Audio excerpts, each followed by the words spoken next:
Welcome to the All Things Nintendo podcast. I'm Brian Shea from Game Informer, and this is a weekly podcast to discuss all the biggest news and games from the world of Nintendo. There's no major game releasing on Switch this week, but we have a packed show for you. After we catch up on all the news, we'll be giving some brief impressions of a few recent Switch games that we haven't really had a chance to cover in recent weeks, and then we will be ending with our reaction to the second Super Mario Bros. Movie trailer. Joining me for this first segment to cover the news this week is Wesley LeBlanc. Wesley, how are you doing? I'm doing great. How are you? Happy to be here. I'm doing great. I'm doing so well. We have a lot to talk about. Last week we did kind of like a holiday gift guide, so we didn't touch on much of the news, but we are going to play some catch up here. So we've got some big heavy hitters in this news segment here. And Wesley, you know the tradition here. We start with Pokemon news. Yeah, and there is a good amount of Pokemon news. We're about 2 weeks removed from the launch of Pokemon Scarlet and Violet. And a couple of weeks ago on this very show, I gave my verdict for those games. And Nintendo has announced that despite the technical issues that have been well publicized, it has been an absolute runaway success. So it sold a combined 10 million copies over its first 3 days. And for reference, Pokemon Sword and Shield, that was it had what was considered a strong launch, but that only sold 6 million copies in its first 3 days. So this is a substantial step up. Yeah, that's wild. I don't know. I get conflicted with this kind of story because of the problems that the game has, which are pretty significant in a lot of ways, but it's also the most successful. So I just worry about the message that's being sent, Sure. So just for the full story here, the number for Scarlet and Violet includes both versions of the game, so Scarlet and Violet sales combined, and then both digital and physical sales. And this is the best opening weekend sales of any Nintendo game ever. And it already places it in the top 15 Switch games overall in terms of lifetime sales just in those 3 days. So for reference, after this launch, the games need to just sell just under 5 million more copies to crack the top 10 list that I've talked about so often on this show. And I mean, honestly, I would imagine they've already done this because the news hit a week and a half ago and, we had Black Friday since then. But, you referenced this earlier. Do you think that the word of mouth and reviews that are talking about all the technical issues will slow this momentum at all? Because I think a lot of those were probably people who were going to buy it either way in those first 3 days. Because, a new Pokemon game, it's open world, it has co-op. There's a lot of good stuff there. But, the technical issues have really dominated the conversation surrounding Scarlet and Violet. Yeah, it's interesting because I think the people that are tuned into that kind of coverage, like the people that are highly aware that the game is broken in a lot of ways or has performance issues, I should say, are the kind of people that would buy this game near launch. And as the sales show, a lot of people did. So the people that are kind of waiting, I mean, perhaps there are people waiting to see if they fix the issues, but I think it's just maybe people who are like, yeah, I'm going to buy it for Christmas or wait for a holiday sale type of thing. So I don't think it's going to slow down at all in terms of sales. Because I mean, even the people that do have complaints like us and really everybody, the general sentiment is yeah, this game has some serious technical issues, but dang it, it's also one of the most fun Pokemon games we've had in a minute. So I'm going to frame this to you and I'm going to give you some numbers here. And I want you to tell me, we're going to do this Price is Right style. Have you ever seen that one show where they're like, that's too high? Yes, yeah. That's what we're going to do. I'm going to give you because right now, Pokemon Sword and Shield is the number 5 best-selling Switch game of all time. Right now, Scarlet and Violet is on pace to blow past that, right? Yeah. So Sword and Shield has sold 25.37 million units as of the last reporting. So I think we're probably going to say that it's going to go past that, correct? Yeah, for sure. Okay, so right now we're projecting it to be at number 5. Do you think it passes number 4, which is at just under 28 million units? That is The Legend of Zelda Breath of the Wild. Wow, really? I would have guessed Breath of the Wild was maybe number 2. Yeah, it's going to surpass Breath of the Wild. Okay, now what about number 3, which is about 29.5 million units, which is Super Smash Bros. Ultimate? Ooh, yeah, I think so. I mean, it's already at 25 million. That's another 4? I mean, that's if it passes Sword and Shield. Oh, yes, yeah, that's right. I think it could overall. Because I'm guessing that we're going to get a bunch of 2 big DLCs next year, kind of like Sword and Shield, and I think that's going to give it an extra boost. And I know I will probably get to it, but like I think they're gonna try to fix some of these issues. So word of mouth might be picking up really nicely soon. So I'm gonna say yes, higher. So Yeah. you think it passes Super Smash Bros. Ultimate? Probably that means you're projecting it to probably pass the 30 million mark. Yes. Yeah. Okay. Number 2 and number 1 are massive leaps up, and I think this is where I draw the line. So number 2 is Animal Crossing New Horizons at just over 40 million units sold. So that's a 10 million. It's more than a 10 million unit gap. Yeah. I think that's where it ends. Animal Crossing had I mean, obviously all these games are mainstream, but as we've all talked about, Animal Crossing kind of crossed over and brought people that don't really game at all into gaming. So I don't think Scarlet and Violet are doing that. Yeah, I would agree with you there. And then Mario Kart 8 Deluxe feels completely untouchable at this point. That's approaching 50 million. But yeah, I mean, I think that it has real potential to beat Breath of the Wild and Smash Ultimate, but I think Animal Crossing might be a bridge too far there. Yeah, I agree. But a couple more quick pieces of Pokemon Scarlet and Violet news. Starting yesterday, you can find Charizard in limited time Terra raid battles, and the first one runs this weekend from December 1st to December 4th. And then you have a second chance on Thursday, December 15th to Sunday, December 18th. And basically, he'll appear as a blue star raid in the Poke Portal in your menu. And then the special part of this is that Charizard has a Dragon Terra type, meaning that when he transforms, when he terrestrializes, he transforms into a Dragon type for the raid. And then when you catch him, he'll use that when he terrestrializes. But have you gotten into like the Terra raid content at all? Because we just had an Eevee event last week. So it seems like Game Freak is planning on like rolling out some cool events for this feature.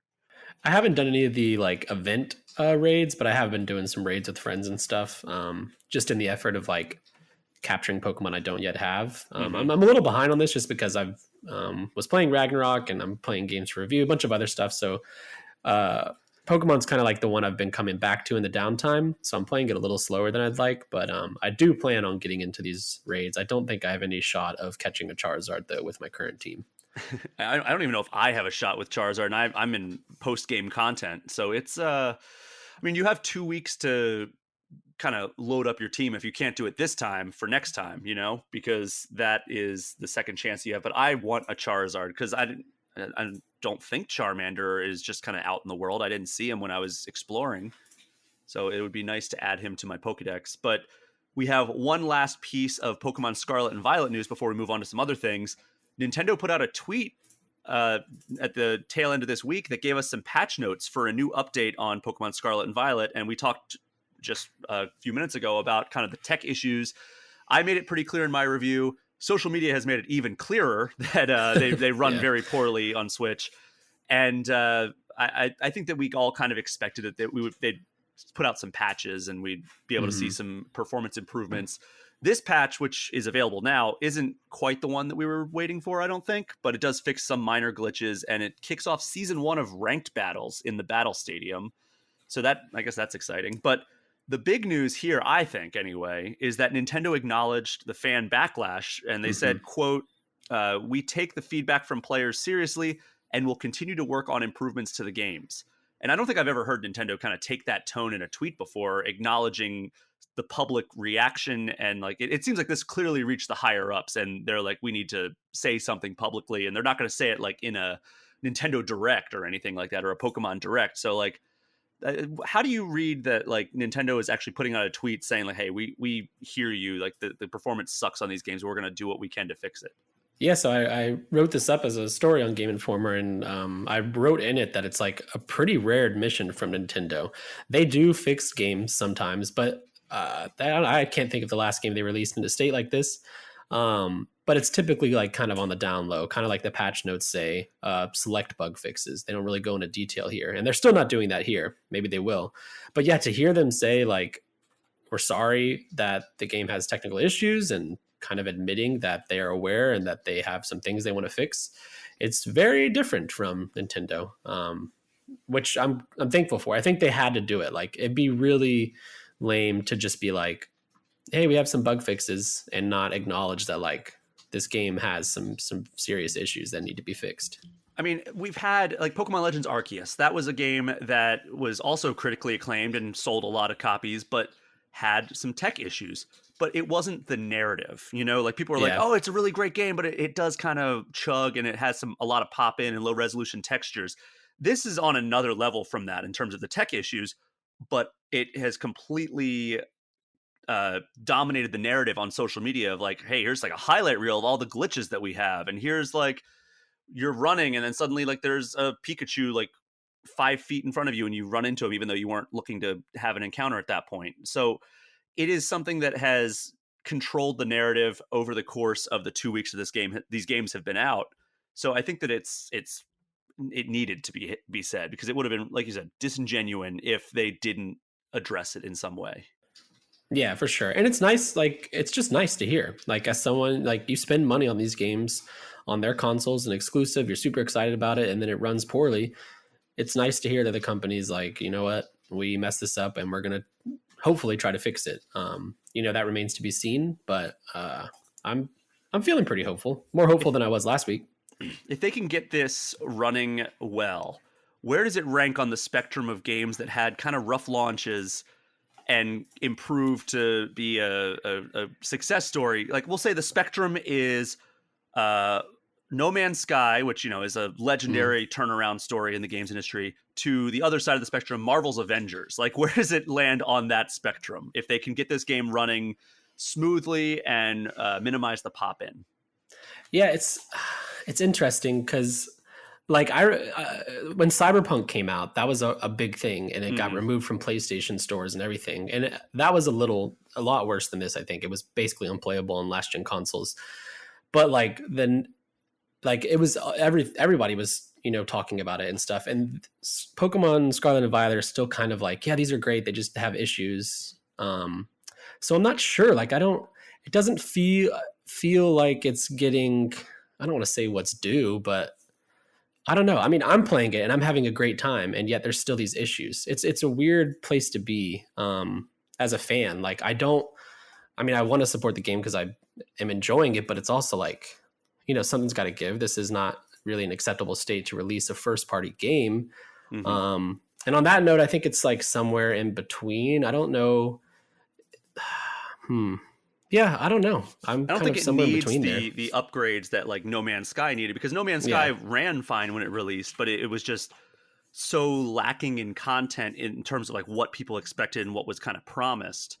Yeah. Marvel's Avengers launched with a ton of glitches, not a lot of content, and then they didn't really do much to improve their standing when like stuff took so much longer. So I would agree that I think it's closer to like the middle of the spectrum there, but yeah. It's not needing as many massive improvements as No Man's Sky, but again, that's one of like the most amazing turnarounds we've ever seen in this industry. Yeah, but it's also apples and oranges. Exactly, and also like this is Game Freak and Nintendo. This Pokemon as a brand has been around for decades. They make games often. Like I don't know, we're never going to get the inside story on what happened with this game, but I would love to know, because it's the worst running Pokemon game maybe ever. Oh, easily. Yeah. At least mainline. I haven't played all the spin-offs, but I would imagine this beats all of them. Like I said, Legends Arceus didn't run great, but it wasn't as bad as this. But like it's such a hard thing to assess because, like you said, I had a blast playing Pokemon Scarlet and Violet. And the way I've continually framed it is it's a game that is very good, but dragged down by its technical issues, but not defined by them. Yeah. But I hope they fix it, because then they aren't dragged down anymore. And imagine like what this game, I mean, even your review, like you said, like the main crux of it is like, it's a really fun game, but it's got a lot of issues. You gave it a 8.5, right? 8.25. 8.25. Yeah. Like I imagine your score would have been a good bit higher had there been no technical issues. Like this could have been one of the highest rated Pokemon games of all time. And now I think it's the second lowest rated to Emerald, but Emerald being that lowly rated is kind of wild to me. So yeah. But we'll move on from Pokemon from there. But another major franchise we've already talked about, we now know the full third wave of DLC coming to Mario Kart 8 Deluxe. So we already knew there were going to be 6 waves, and this is the third of those 6 waves. So we're hitting the halfway mark once this releases. But they arrive on December 7th, so next week, and they include 8 tracks, which is standard for these releases. This wave includes Boo Lake from Mario Kart Super Circuit, Maple Treeway from Wii, Peach Gardens from DS, Rainbow Road and Rock Mountain from 7, and Berlin Byways, London Loop, and Merry Mountain from Mario Kart Tour. So this feels like a little bit different from the other waves. What do you think about this collection of tracks? I don't know. I'm not the Mario Kart Tour ones are always kind of whatever to me, just because they're not tracks I'm familiar with, and I'm not like the biggest fan of Tour's art style. And I think the highlight of all of these DLC packs is like the nostalgia, like going back to tracks we've played years ago. None of these really stand out. Maybe Maple Treeway does, but the rest are kind of This is probably the least exciting one for me. For me as well, but there's you talked about the Mario Kart Tour tracks. Those are always the ones that I'm least excited for because, like you said, I've not played hardly any time in Mario Kart Tour. I have no nostalgia for any of those. I'm always looking forward to like the SNES and the N64 and like maybe some of like the Double Dash courses. The further we get on from there, I start like getting less and less excited for them, you know? Yeah. However, once I'm actually in there and playing them, I found that the tour levels are the best ones because they're the most modernized. They're a lot more fun. They're a lot more intricate. The art style, take it or leave it. I mean, that's for all of these post-launch courses that they're adding. Like, they all have a slightly different art style from like the mainline stuff. So, I mean, I'm excited for this. I'm willing to give it a chance. It again, like you said, it's going to be kind of my least excited one going in, but I'm willing to give the tour ones a shot just because they've traditionally provided a good time when I actually sit down and play them. Yeah. Do you feel like there's still some big hitters that they haven't released yet, since we still have 3 more waves? I'm sure there are. I haven't looked at like what the list of remaining courses are, but like we're going to be at 96 tracks when this is all said and done. That is wild. Which is double what it was when it launched. So you can see why like they saw this and they were like, oh, this is selling gangbusters. This is like one of the highest selling Nintendo games of all time, 48.5 million or something at last count. We should release some DLC and get some more like money out of this because you know there's literally tens of millions of people with this game that they own it, and like why not? So there's going to be 6 waves in total again, and it's going to be going through the end of 2023. The booster course pass is $25, or if you have the Nintendo Switch Online expansion pack, it is included in that. And then, I'm not going to go an episode without talking about Sonic. So Sonic Frontiers, another game we've covered in recent weeks. Sega has announced a 2023 content roadmap. It will include 3 waves of free updates scattered across the calendar year of 2023. So we have Update 1, presumably. I mean, I have a theory of when these are coming. Update 1, I think, is going to come probably in like Q2, if I had to guess. But it's going to add a jukebox, which I'm okay with that as a feature because there's some really good music in there. Photo mode and new challenge modes. Update 2, and this is why I'm doing this timeline, because the first one listed here is Sonic's birthday. Oh, yeah. Which Sonic's birthday is June. That's when the anniversary of the series is. So I'm assuming that's when this is going to hit. And then there's an open zone challenge and then new Coco, which I don't know what they could do from that, but cool, I guess. And then update 3. Here's where it starts getting substantial. Playable characters, and the image hints at Tails, Knuckles, and Amy being playable, which would be amazing. That would be such a cool thing. And then a new story. So I'm interested to see like where it goes from here. But like before any of this hits, we will get a Santa skin for Sonic on December 21st. And again, there aren't any dates for any of these updates. We're just kind of guessing based on the Sonic's birthday thing, kind of putting that in probably the June-ish time frame. And I'm really excited to see where the story goes from here, and if those other playable characters, like how well they work within Sonic Frontiers. Like imagine being able to just fly around these open zones as Tails, or like climb any wall as Knuckles. That's what I was going to ask. Like as you, someone who's beat the game and played a lot of it, how like Tails, Knuckles, and Amy. I'm interested to see how they fit into Frontiers, because Frontiers feels very designed for Sonic specifically. Correct. Yeah. So I would imagine Tails can just like fly wherever he wants within like, I'm assuming he'll have like a stamina bar or something. Knuckles being able to glide would be a game changer. Like just going up to like, cause he can climb and glide. So like climb up something and then just jump off and glide. And also if Knuckles, who, is typically like the group's brawler character, if he gets his own distinct like combat mechanics, Yeah. that is going to be so game changing. That would be so exciting. And then Amy, I don't know if they would like kind of adapt like her Sonic Adventure moveset where she has like a hammer and whatnot, but like I don't know how Amy seems like the outlier here if they are indeed making these three playable characters or these three characters playable.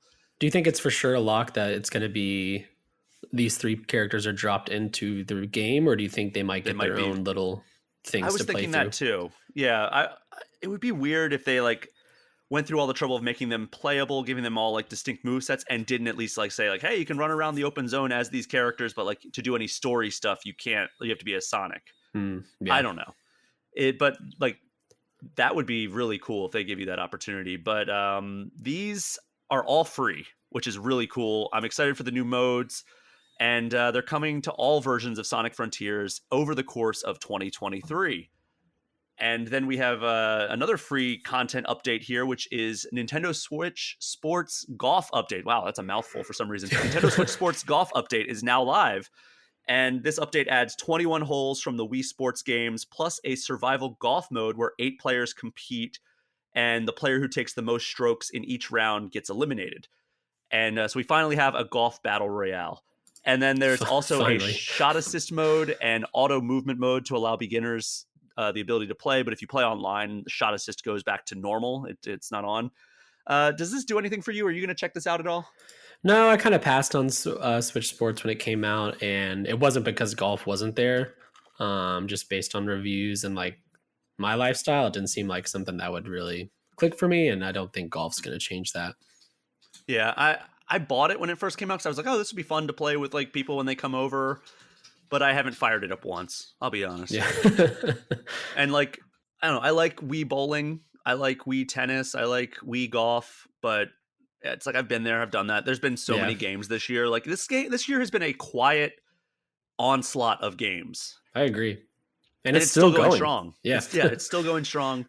And I don't know, maybe I'll get to this like once like the holidays roll around, I have a little bit of downtime, and like maybe I'll be spending time with some friends that aren't like the biggest gamers, and I'll be like, hey, let's play. You remember Wii Sports? Everybody played Wii Sports.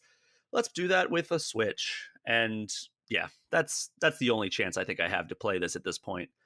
But finally, speaking of free content, but kind of isn't free if we're being honest, Blizzard announced a second season and its plans for Overwatch 2, which include a new tank hero called Ramatra. So this is an Omnic character, which is the invading robots of Overwatch, that can change form to either deal extra damage or acquire like bonus armor. And I mean, how much Overwatch 2 are you playing these days? I played a pretty good amount when it came out. Lately, I have not been playing as much just because of other games, and Warzone has kind of taken over my primary multiplayer game with my friends. I still like playing Overwatch 2. I really do struggle with the battle pass, though. It's not. Oh my god! Don't even get me. So like, look. I loved Overwatch 2 when I reviewed. I gave it a 9. Yeah, I gave it a freaking 9. I'll defend that because it's a super solid game. It's a great shooter. It doesn't evolve it in the ways that like I think that a numbered entry should. It does some cool stuff like the 5v5 instead of 6v6. But man, that battle pass format is so discouraging when it comes to making me want to play this game. Like I have the premium battle pass because Blizzard provided that first season to reviewers just so they could see how it works. But I've been so busy that I've fallen off. And then whenever I think of playing, I'm like, all right, well, I'm not going to get that awesome Genji skin at the end of the battle pass. So what's the point? Because you only have until the season is over to get to it. And I know at this point, like it's just absurd. I know the actual point is to jump in and have fun, maybe get some extra like rewards along the way. But like psychologically, I don't want to participate in this system that I just absolutely cannot complete unless I played like 20 hours a day. Because at this point, I'm just so far behind. And then like the expiring battle pass like method just sucks as a format. And it makes me not want to play the game. And like if you pay money, like I mentioned this, Blizzard provided the first season, but if I were to buy the second season, why should I have a limited amount of time to get the content that I dropped money for? Like you should have whatever time you need to complete. That's what Halo Infinite did, and it's a much better way. I don't feel bad about dropping money on the first season of Halo Infinite because I know that if I go back to it, it's still there waiting for me. like, if you get the premium battle pass, you shouldn't have this time limit, or it should like, all right, this season's over. You can't earn like progress towards it. Maybe 6 months down the road, that stuff gets dumped into your inventory automatically because you paid money for it. And like, I know that like, that's the point of this monetization format. It's supposed to be like FOMO, and you're supposed to like want to have to like go in and play every single day. That doesn't mean I have to like it. Like, that sucks. Yeah, it's a shame because Halo is, their multiplayer is going through their own issues, but they really nailed the battle pass. Like, being able to, pick which battle pass you're progressing at any moment is really awesome. And I'm bummed that like no one else picked up on that after the release. And even like, even with the format of Overwatch having a battle pass, I don't know. Like, I don't, I'm not in favor of loot boxes or asking for those to return necessarily, but I don't play Genji, so I wasn't super motivated to play through the battle pass. And with the new one, Junker Queen, she's the mythic skin. It's a Zeus skin. I don't play Junker Queen too much. And a lot of the battle pass is stuff that like I'm not interested in because I have my, handful of mains. And so I just wonder if maybe battle pass was not something that could work with Overwatch 2. Perhaps other people play more characters and I'm just the all ball out, but like I'm not motivated to get through those battle passes in any way, really. But also, like, if you don't buy the battle pass, you have to play a ton to get the new hero for that season. Like, what is it? It's either level 1 if you buy the battle pass, or 50, I think. Or it was either 50 or 55 for the new hero. And it's like, that's a huge gap. Yeah. And by then, everybody's already figured out. Like, the fun part about getting a new hero in Overwatch is everybody's kind of figuring out how to play that hero together. Now you're removing that from anybody who doesn't drop the, what is it, $10? Yeah, and even after you beat, or even after like a new season drops, you still don't get the old hero. You have to do certain challenges in the new season to get the hero from the past season. So it's not like you have to put in the work, which is kind of frustrating. Yeah, it really drives me crazy. I think that it's just one of those things where I'm just never going to like it, and it sucks because Overwatch 1 is one of my favorite games of all time. But, Wesley, we'll end on that sour note. That's the news for this week. We're going to take a quick break, and when we get back, I will be joined by Marcus Stewart as we talk about a few different recent releases on the Switch. We will be right back.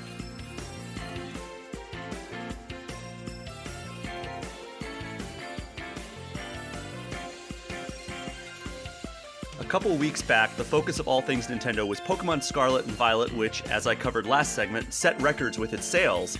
Today, however, I want to take this main segment to discuss a bit of a shotgun blast of games that have recently come to Switch. To do that, I have invited Game Informer's Marcus Stewart on the segment. Marcus, how are you doing today? I think I'm pretty swell, actually.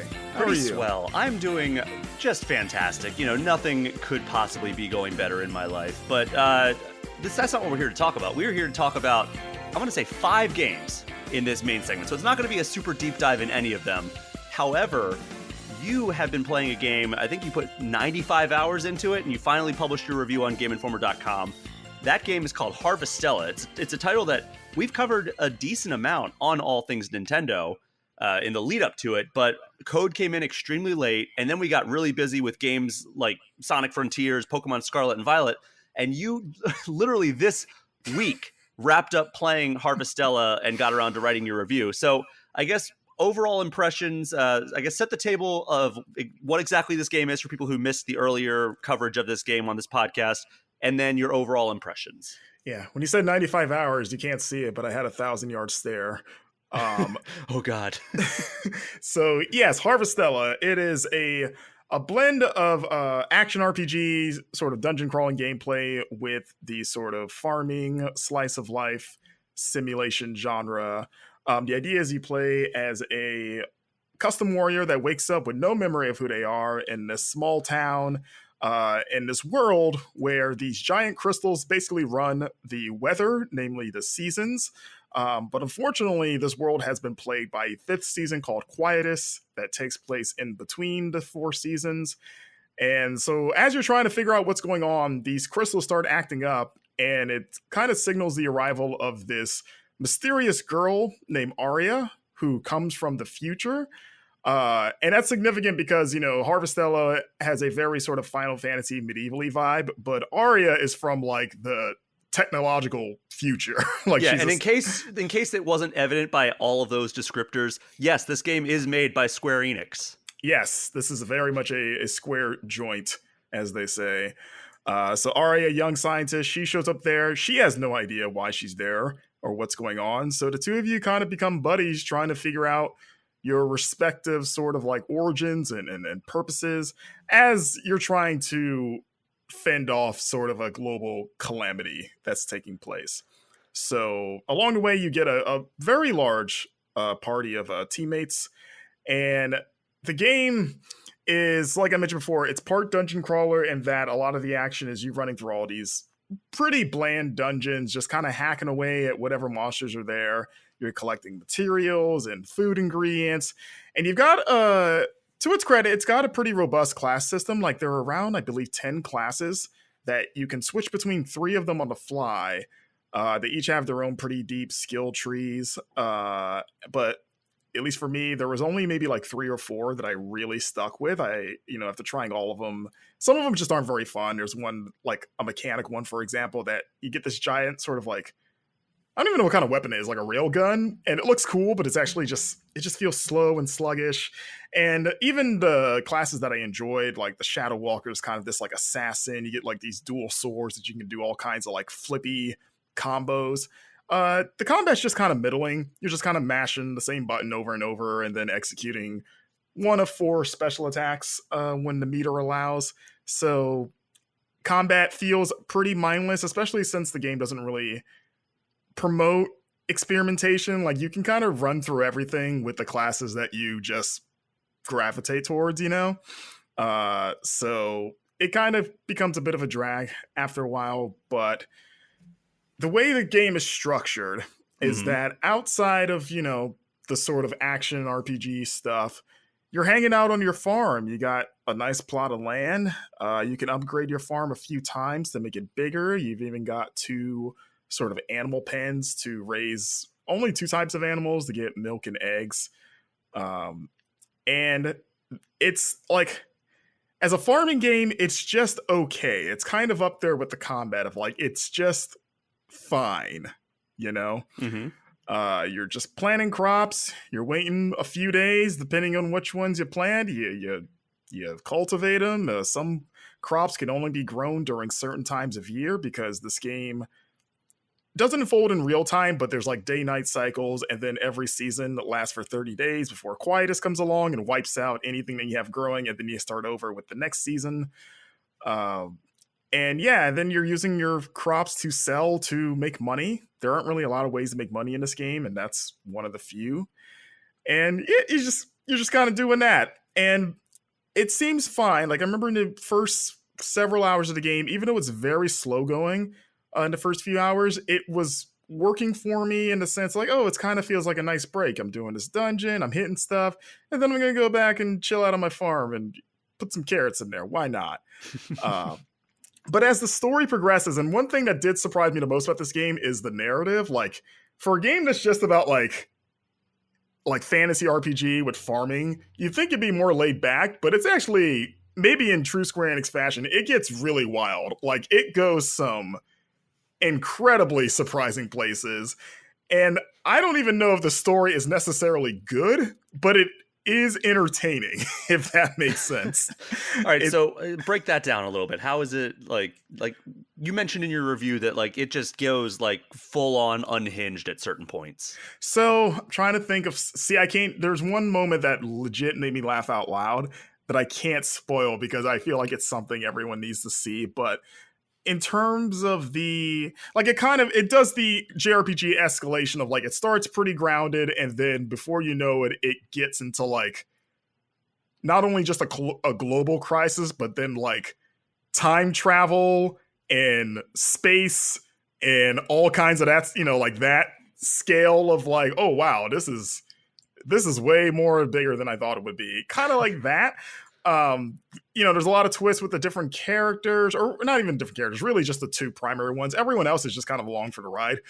And it just gets into the nature of humanity and how they treat the planet, and what that means for like how that ties into like our wishes as a society in terms of how we treat each other.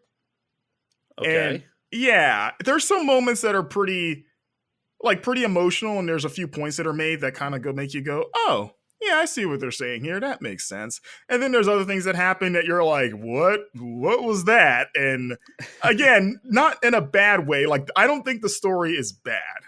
I think it's fine, but it's not boring, which is really all I can ask, right? If it's gonna be this big thing, at least it keeps me guessing, and then some big plot point happens, and I'm like, well, I wasn't expecting to be talking to this weird robot thing that's trying to kill me now, or just other wild things like that. You have a talking unicorn on your team of for course. some reason.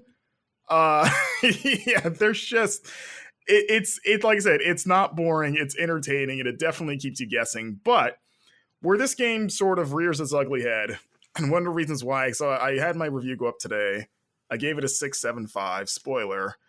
And the reason is that, you know, once I kind of settled into the game's groove, the two styles, the RPG and the farming stuff started to clash in a way that I wasn't enjoying it. And mainly the farming stuff started to interfere with the RPG stuff. As I found myself more and more engaged with the story, I was like, I kind of just want to mainline this. And not just because I'm trying to get it done for a review, but I just kind of want to see what's going to happen next.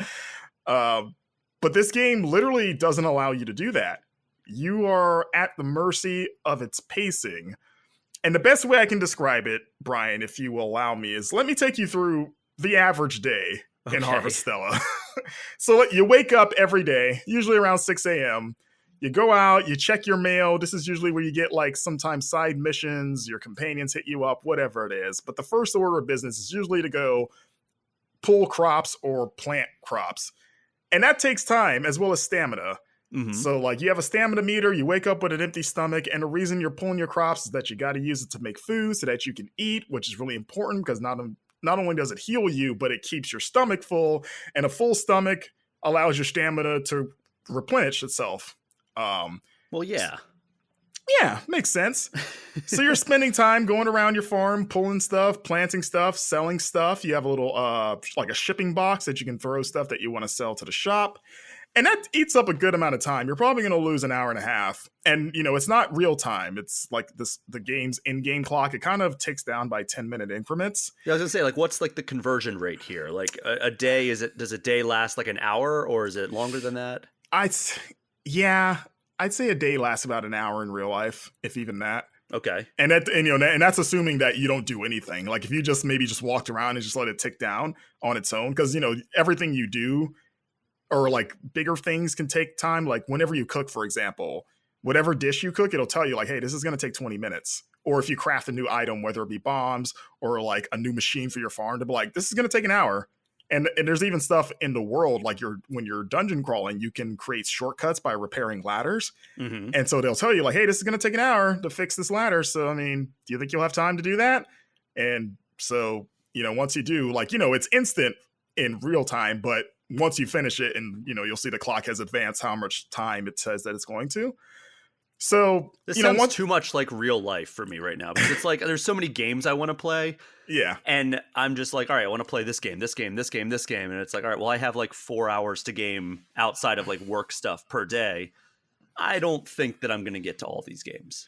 Yeah, and imagine having to deal with that in this game, because it's like that of like, okay, I want to do these story missions or there's these side quests I kind of want to do. How much time in the day? Well, I'm obligated to, like, you can't skip the farm stuff. Like, if you're coming to this as an action RPG fan and you think you can skip the farm stuff, you literally cannot. Like, you will not survive, because there are no health items. You don't actually really buy any traditional items at the store. They only sell seeds and recipes, pretty much. You have to grow everything that you need.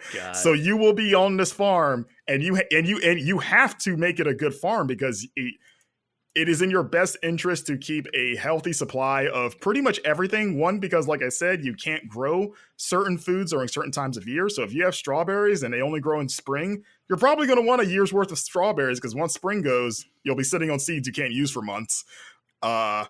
And then there's also recipes that might require that ingredient. And you're like, oh, I can't make this helpful dish because I don't have strawberries, and I can't have strawberries until next year.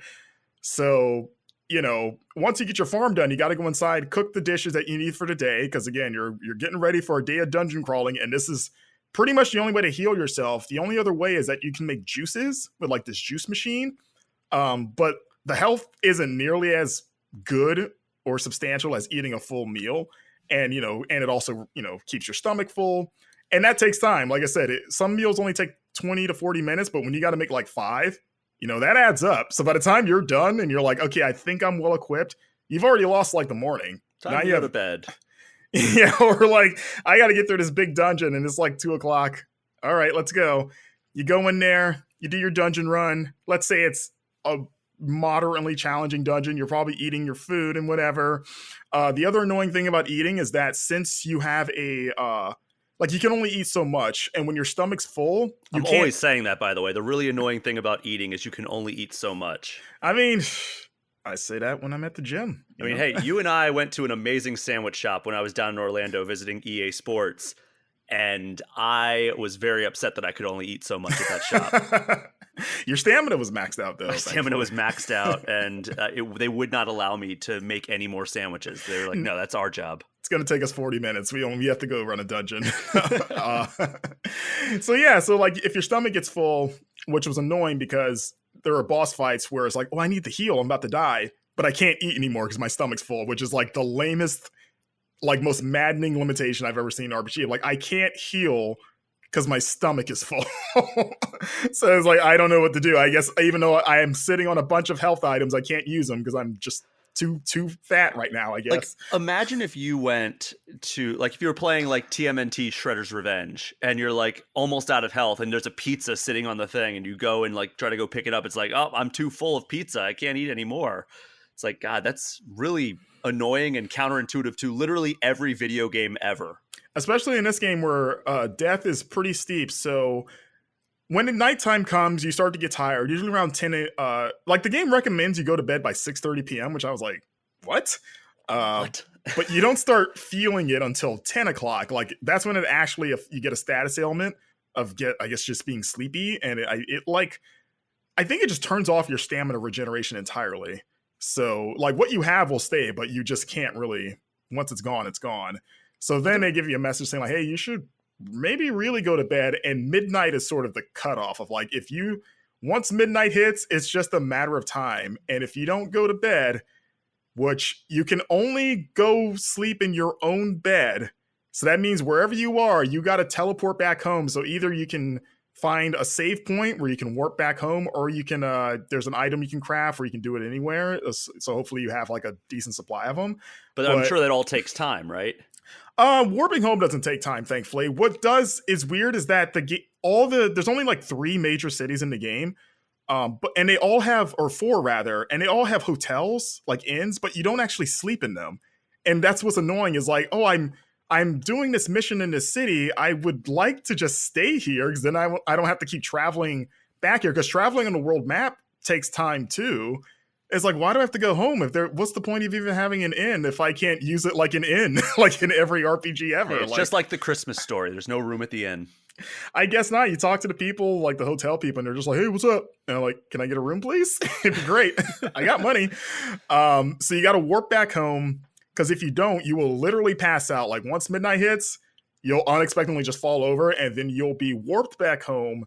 And this happens when you die too. Like if you just fall in battle, you'll just get sent back home. And then the next day, like the next morning begins, and you'll be greeted by the town doctor, who's one of the first characters you meet in the game.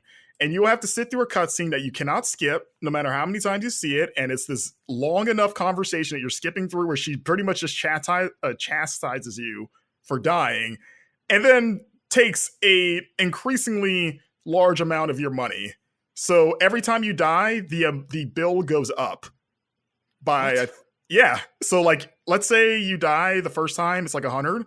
The next time you die, it'll be 125. The next time you die, or again, die or fall asleep, it'll be 150.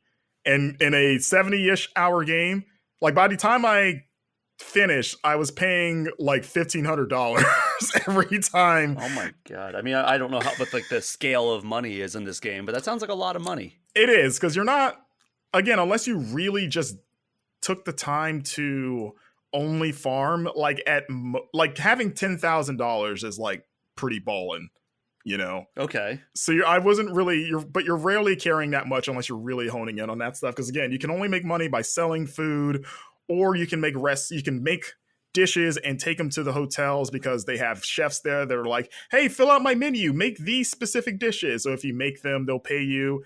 And the only other way outside of those two things to get money is to do side quests. That's it. You're just a humble farmer, so what can really be expected of you? Yeah. So when you die, now that you've paid all this money, or even if you didn't die and you're like, well, I'm in this dungeon, it's late, I should go to sleep, I'm going to warp back home. If you're not done with the dungeon or you didn't get a checkpoint, you got to go back there and finish it. So like now you got to go back and rerun the dungeon up to wherever you stopped. And if you didn't get a checkpoint, you're just going to rerun parts until you get to a new area. Then you find a checkpoint. And thankfully you can fast travel between checkpoints, but it's usually one per like dungeon floor basically. So you got to, run the whole floor, which can be pretty, perilous, and then get to the next floor and be like, okay, thank God, I can fast travel here next time. But it just the cycle of having to rerun dungeons over and over, you just to get another inch ahead, before you have to stop. Like no matter how well prepared you are, you're always gonna have to just stop what you're doing because the clock. And it's just like it's just not fun. It's like I just want to run through this dungeon in one go. Like I have the supplies, I'm strong enough to handle pretty much everything in here. I just want to be finished with it. But unless you have enough time in the day, and again, because you pretty much have to farm at least the first few hours of every day, it's just hard. And it just wore on me after a while, especially in the late game when the dungeons got harder and harder. And they're like, I just got murdered by all these guys, and I just ate like all of my omelets that I made, and now I have nothing. So I can't even attempt this dungeon again for like a few days because I need to spend the next few days refarming the ingredients that I need just to cook the dishes again, and then I can go do that. And then I probably need money, so I was like, I gotta go do side quests because I can't just go to sleep and just skip the day. I have a full day. I need to do side quests to get money so I can buy more seeds to plant.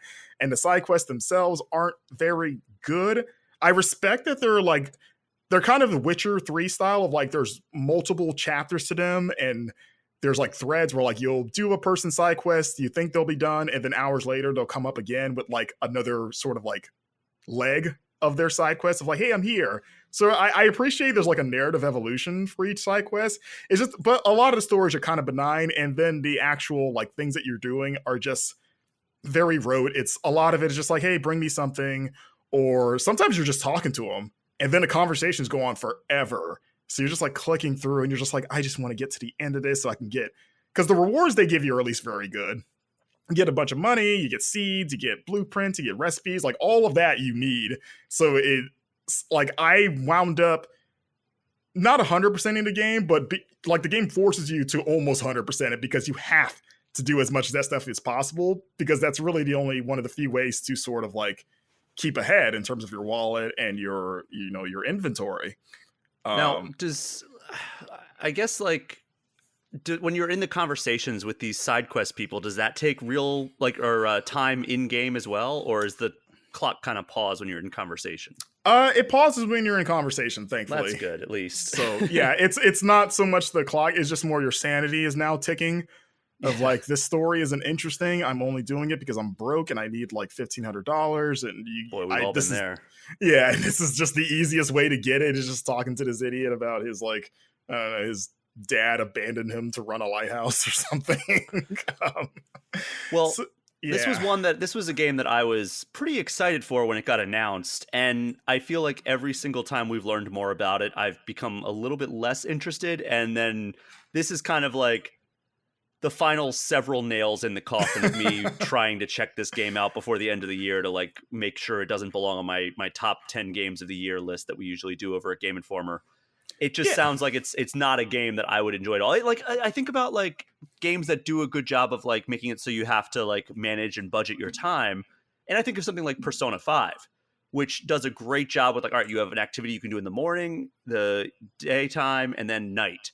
And then like when you're dungeon crawling, you only have to return when you are completely out of like health or magic or something like that.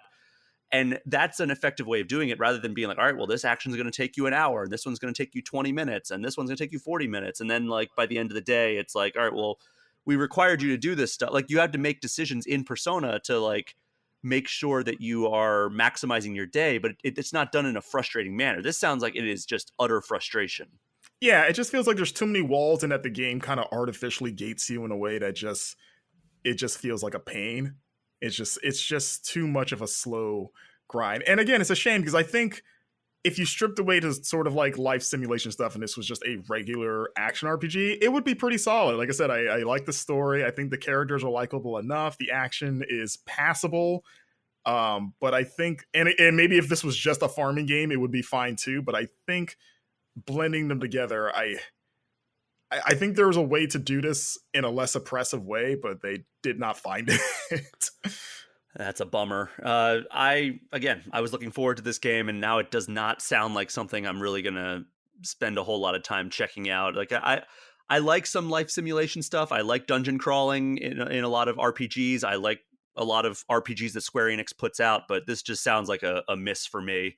But if you are interested, it's available now on, I think, both Switch and PC, and it came out on November 4th. So we're actually going to go kind of chronologically. Do you have anything else you wanted to say about Harvestella before we wrap up, Marcus? No, I don't know what else to say after 95 hours. I'm kind of... You're just done.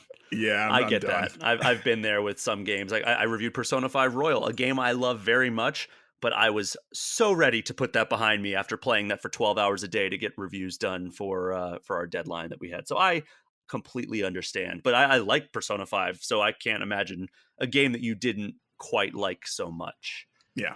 So that came out on November 4th. We're going to go kind of chronologically in terms of the 5 games we're going to talk about. None of them are going to be talked about as in-depth as we did with Harvestella just now, but I did want to touch on 4 games that recently came to Switch. The first one came out on November 11th, and that was Atari 50, the Anniversary Celebration. So I actually got the exclusive reveal of this project when I think it was July or maybe August, where Digital Eclipse and their PR team reached out to me about, hey, do you want to reveal this? And I said, yeah, it sounds like a cool project. It's like an anniversary collection. And I thought that it would be something that we would, it would be like a cool thing. Like Digital Eclipse does a lot of really great collections. I've run it down before, but like, they did the Cowabunga collection this year. They did the Disney Afternoon collection. They did Mega Man Legacy collection. Yeah. All those, they're very good. Isn't Drew Scanlon of Giant Bomb fame involved with all those? Oh, is he? I know a lot of like former journalists are, because like it's such like a historical looking company. Like they work with a lot of these developers to like really put out collections in ways that are respectful to the history of these games. Right. And I think that again, I played it before it was announced because like they gave me a build in addition to the announcement, but I played it even more just now to check it out on Switch. And it is astounding the care that went into this game. This is, I think, the most love and respect that has ever been put into one of these kind of collections of like an anniversary collection or a compilation of various games from a single franchise. Atari 50, the Anniversary Celebration, might be the most respectful collection we've ever seen in the games industry. Like, it's not only a collection of over 100 games, it's from 7 different platforms. So let me run this down. From arcade, from Atari 2600, from 5200, 7800, Atari 8-bit computers, and Atari Lynx and Atari Jaguar. So you have games from all of those, over 100 of them, and then including 6 all-new games. So there's a new installment in a series that hasn't gotten a new game in like 30 years called Sword Quest. So there's a new entry in that. There are remakes of classic games, and then there is an all new game called Vector Sector, which kind of takes several games in and combines them into one cohesive experience. And it's tough. I was playing it and I was like, this is awesome, but God, do I suck at it. I'm really bad at landing the little rocket. So it starts out like asteroids, where you're just up in space shooting asteroids as they're coming at you. And then it asks you to land on one of the mountains. And then once you land, you're in the city and you're kind of dodging incoming 3D obstacles and you're blasting them as they're coming at you. Mhm. and I am really bad at landing the rocket, but I did get it a few times, and I got to get to the third part of it, which is the kind of cruising through the city. But even like the classic games are recreated so well. I was playing Missile Command, and it just felt really good. Like it's a little hard to control with the joystick, just because it's a little bit. I feel like it's a little bit too sensitive, I guess, in terms of like how you change or focus the reticle on whatever your target is. But eventually got the hang of it, and I was using the Switch Pro controller, by the way. But I think it felt really good, and that's just how the games are. Everything else around it is what makes this a special collection. And what they have is they actually got a bunch of developers from back in the day, like designers and creators of classic franchises, and even non-Atari affiliated developers came on to talk about, like they had Cliff Bleszinski and Tim Schafer getting interviewed about like the importance of adventure. And then they had like Howard Scott Warshaw, who was the creator of E.T. He came on to talk about like the crash and how like E.T. was kind of blamed for that. And like it was just such a it's so interesting to kind of dive into the history of this company that, hasn't really been relevant for a while. But Right. this is a game put out by Atari with Digital Eclipse developing, and this is maybe the best thing Atari has really put out in a really long time, because it's just such a loving homage to the first 50 years of this company. And I really can't wait to see like what comes of it, because like it seems like they've found like a way to celebrate their history while also kind of giving us like a reminder of all the games that this company put out over the course of its life. And the fact that there's over 100 games that you can choose from, and it's wild. And then there's all these artifacts with, you can scroll through it like in various ways. Like you can just go to your game library and sort it by like year, by platform, alphabetically, by most recently played, or you can go through timelines. So there's like different eras. There's like the early days of Atari. There's the creation of like the first consoles.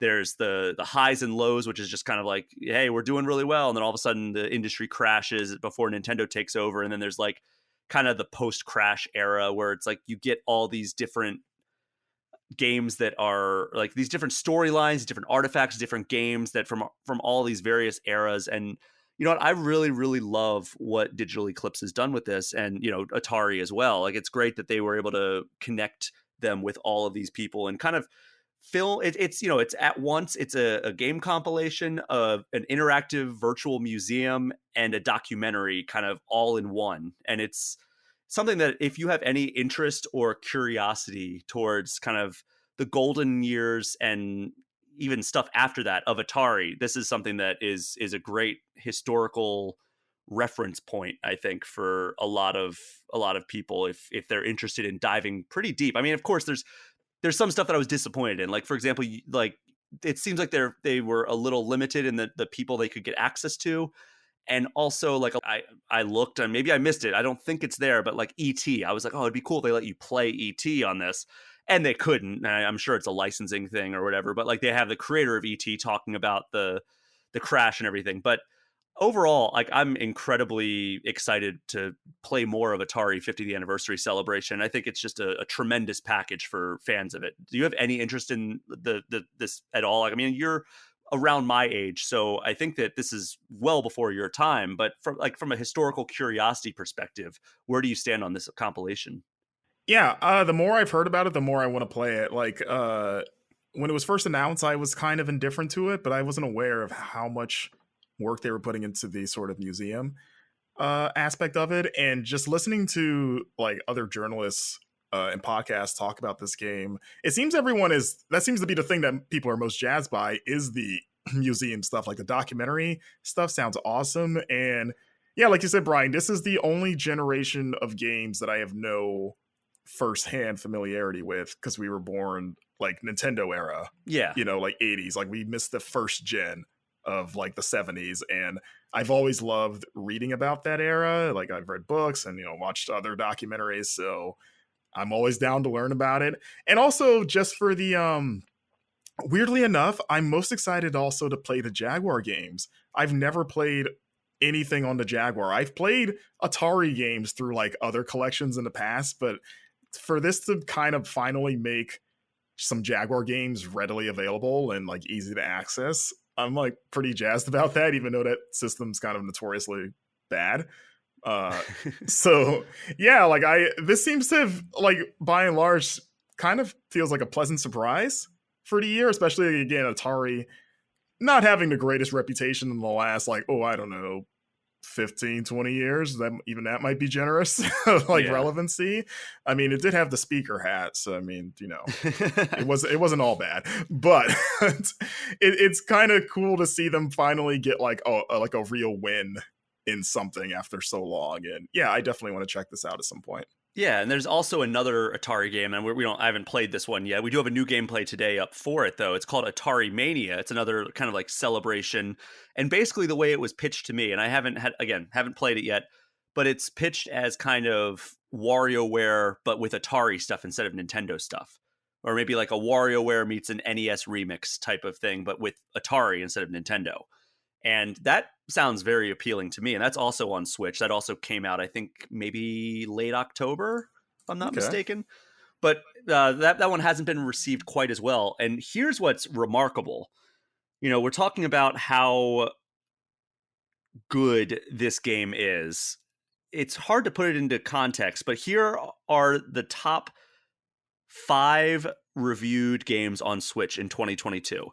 And a lot of these actually are legacy reviews or legacy games that have been brought over to Switch after the fact. So the first one is the Portal Companion Collection, which, a lot of that is probably people saying like, yeah, I really love Portal. This is a good port of Portal. Here we go. Portal 1 and 2.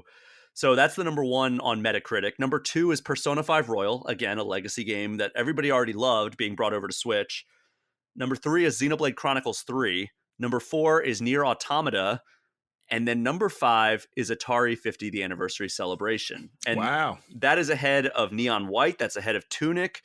That's ahead of Cuphead, The Delicious Last Course, 13 Sentinels, 2 Point Campus, Tinykin, TMNT, Shredder's Revenge, all these games.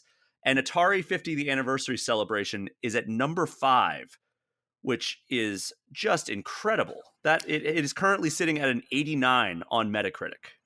I would love to know the age range, because obviously this is for like the older generation, but I want to know like how many kids or even like Gen Zers are buying this game on their own volition, like out of like a curiosity for Atari. I would love to know that. Yeah, I mean, I know that that's why I primarily wanted to check it out. Is I've watched all the documentaries, I've read a good amount of stuff about Atari, and this is it's an interesting peek behind the curtain, and it's made by Atari, so they're not going to be like, hey, let's really shine a light on how we messed up. Yeah, there's no hot tub parties. I mean, I haven't encountered any yet, but I'm like there were times where they were talking about like, hey, there was some maybe some drug use in the office. Might have smoked something. Yeah, but like it was a different time. There's interviews about the culture, so you have to kind of remember like a time and a place type of situation for those interviews. But there's so much to dig into and like see like the renders of the cabinets, and to see like here's like magazine articles about these games, and here's like the article about the first Easter egg in a video game ever in Adventure. And it's just so cool to see all these historical artifacts on top of the interviews with the creators. And they knocked it out of the park. And I can't recommend it enough if you have any type of curiosity about Atari as a company over the last 50 years, because, they just turned 50, and it's such an accomplishment to be around. I mean, that's by far the longest alive video game company. Nintendo has been around a lot longer, but it was not a video game company until the 80s. Right. So it's tremendous to kind of see all this come together in such a respectful and well-made compilation. Do you think it's going to make enough money to where they can maybe restart that hotel stuff? Because I actually really wanted to see that happen. It's funny. PR actually sent me a couple years ago an Atari Hotels t-shirt. So whether it happens or not, I have physical proof that it was going to happen at some point. Yeah. You think it's worth something now? No idea. But I'm going to try. I'm totally going to wear it next time I go out. So people will be like, what? But anyway, We have 3 more games to touch on in this main segment, Marcus, and this next one we don't have to spend a whole lot of time on, but you might like it. What do you feel about Bullet Hells? I like bullet hells well enough. So this is a game Yeah. called The Night Witch, and this one came out just this week, November 29th. And it is kind of like a bullet hell where you have like spells that you can cast that operate not really on a cooldown, but more of a like you collect resources to replenish your spell casting resource. Like you destroy enemies, and certain ones will drop like these glowing orbs. And then like there's ones that like change your weapon into like a hand cannon. There's other ones that change like they blast out like an area of effect attack, and there's other ones that can spawn a shield. And it's kind of like it controls smooth. It's very, very vibrantly colored. Like I think it's a very attractive game.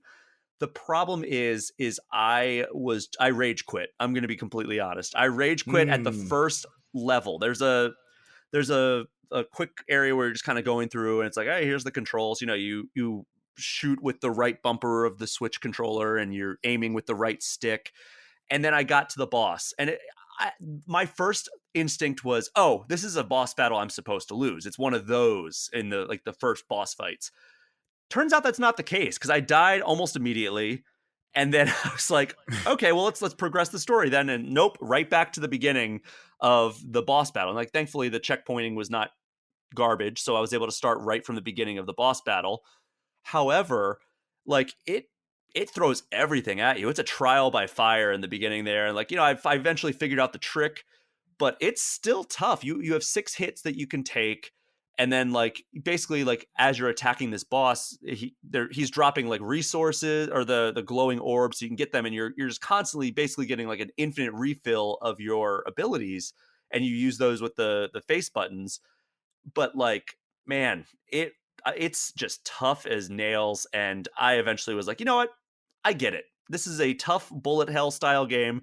I've read that it also has a lot of Metroidvania influence, so I'm excited to see that eventually. But I was in no mood, we'll say, to play this game and like continually ram my head into the wall that is this first boss. So while I got close a few times, I did not beat it, and I was like, you know what? It's time to move on to something else.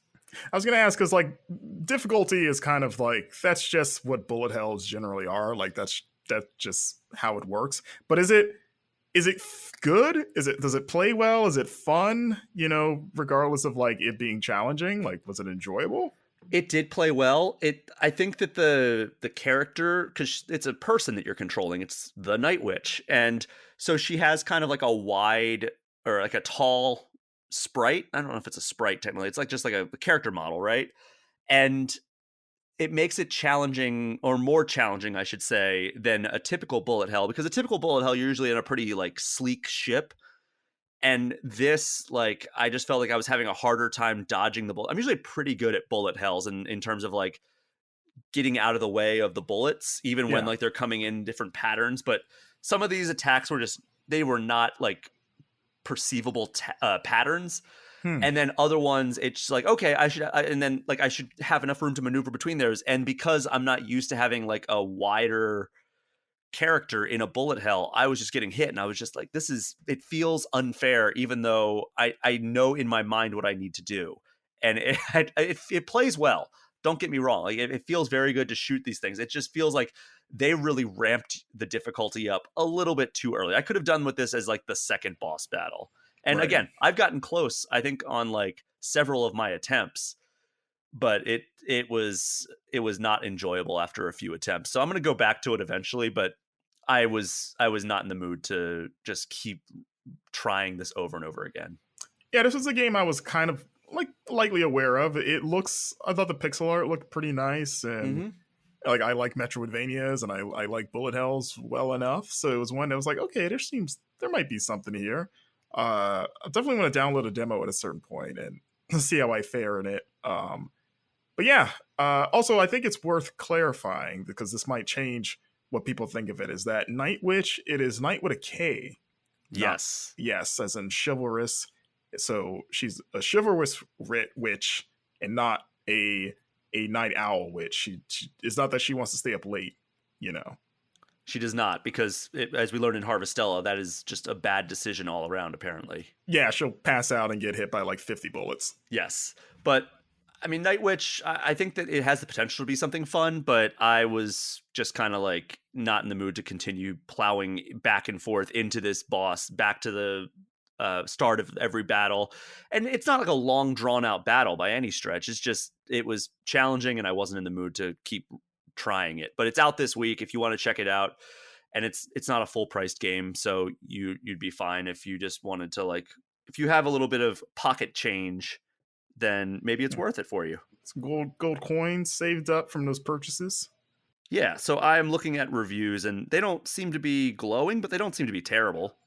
Okay. And it looks like it's a $20 game if you're interested, but I'm going to go back to it. This is not the last if the last I've seen of the Night Witch. It might be the last you've heard of it on the show, but it's not the last you've seen of it from if you're looking through my eyes, because I'm probably going to go back and play it. I've not deleted it off my Switch, but I did kind of rage quit today. I'm not going to lie. Yeah. Did you throw your Switch? Have you ever thrown your Switch out of frustration? No, I have thrown controllers, but never the actual Switch, because I kind of treat that like a baby, because it's very delicate and very expensive if you throw it. Yeah, and then if you ever have a kid, you're going to treat it like a Switch. Yes, exactly. It's the other way around in that case. Yeah. But yeah, so there's 2 more games. Another one came out that exact same day, and it has a bit of a strange name here. It's called Soccer Story. Yeah. Now, you may have heard of Golf Story. You may have heard of Sports Story. Those 2 games are related. This is Soccer Story. It's not related in any way, shape, or form, aside from the fact that it feels like a sequel to Golf Story. It's made by a completely different team. It's not the same IP at all, but it's just basically Golf Story, but with soccer. That's the best way to describe it. So the name is apt, but it also is a little misleading, because it's not made by the same people. Though I've gotten press releases for this game, and they have like cited Golf Story by name as like a point of comparison, which is very strange, because that would be like, hey, we've got Bayonetta 4, and like it's a game inspired by Bayonetta, and it's like, oh, that's weird. Like, I don't know. Bullet Witch 2. Yeah. What we've all been waiting for. Or like, yeah, if the Metroid Prime series was not created by Nintendo, and they're like, yeah, we were really inspired by Metroid, that's why we wanted to call it Metroid Prime. You're like, okay, have fun dealing with lawyers. Exactly. But like, I don't know, like, you can't really trademark the word story, I don't think. And like, soccer's just a sport. But I've had a really great time with this. This might be my favorite of the bunch that I'm talking about in terms of like pure gameplay. Like, I think Atari 50 is probably the highest quality. And then the next game that we're going to talk about is probably my favorite overall game, but I've played it before because this is a port to Switch, which might give a little bit of a hint of what the final game we're going to talk about. But in terms of like a new experience, I think that Soccer Story is the one that I'm most looking forward to sticking with going forward. And I've only played like a couple matches because you can play story mode or you can play a quick match. And the quick matches are fun. Like, this very arcade style soccer. It seems like it might be a better soccer game than like Mario Strikers, which, a lot of people were disappointed about. I've talked about that a couple times on the show at this point. But Soccer Story, it's fundamentally sound. It's very, I don't want to say bare bones. That's like a negative connotation. It's very streamlined, I think is the best way to put it. Mm-hmm. In that, like, there's not a whole lot of mechanics you need to learn. There's like a slide tackle button. There is a turbo button that's very limited use. And then there's a pass and a shoot. And that's basically all you need to know, at least from what I've played so far. But then the story mode is like, it's very Golf Story-esque. I'm not even going to like skirt around it at all. But like all right, I got like, you're in a world where like, it's such like a weird setup where it's like soccer has been banned because like something happened during one of the matches. And now the only thing that's available it's called Soccer Inc. And that is like the government run soccer program that is like highly controlled, and like any other form of soccer is outlawed. So FIFA. Basically. And then with that, it's like, all right, well, we gotta, like, you're just kind of hanging out in your house. Your character's obsessed with soccer, and a soccer ball flies through the window, and it's like, oh, that's not allowed. And you go tell your mom about it, And she's like, "Oh, don't say the word ball because we don't use that word in this house." No. And it's like, "All right, you got to do your chores." And I'm like, "Uh-oh, it's a farming sim." So like you had to, but it was basically a tutorial of like, here's how you slide tackle. It's like, go like pick those carrots and bring them to me. So like in order to do that, you slide tackle the carrots and like pick them up that way. And then it's like, it was like an inventory tutorial, like, all right, go feed your dog. And you had to like go into the refrigerator, retrieve the dog food. And he's like, why is it in the refrigerator? So like there are little bits of humor scattered throughout. And so you do that, and then you go over to chase the ball. And it's funny because I think it's called Soccer Town that you live in, which is a very funny name for a world that soccer is banned. And Right. like all the fields are like locked up and the goals have been like repurposed, and like there's like signs everywhere like no soccer allowed. And basically you have to complete these mini tasks to get people to join your team. And then you start experiencing the story a little bit more. You start getting into some matches. Every team needs to have an animal captain, so like you have to go like to a cave and like find a panda that used to be a soccer player and he's in exile now. So it's very goofy. It doesn't take itself seriously, but it's also, I'm having a really fun time with it so far. How's are you playing games of soccer? Because this kind of reminds me, as well as Golf Story, Dodgeball Academia from last year. I don't know if it's the same style, but just sort of like, turning a sport into like a adventure, maybe like RPG light. Yeah, it feels that way. And that's why like the quick matches, they translate pretty well.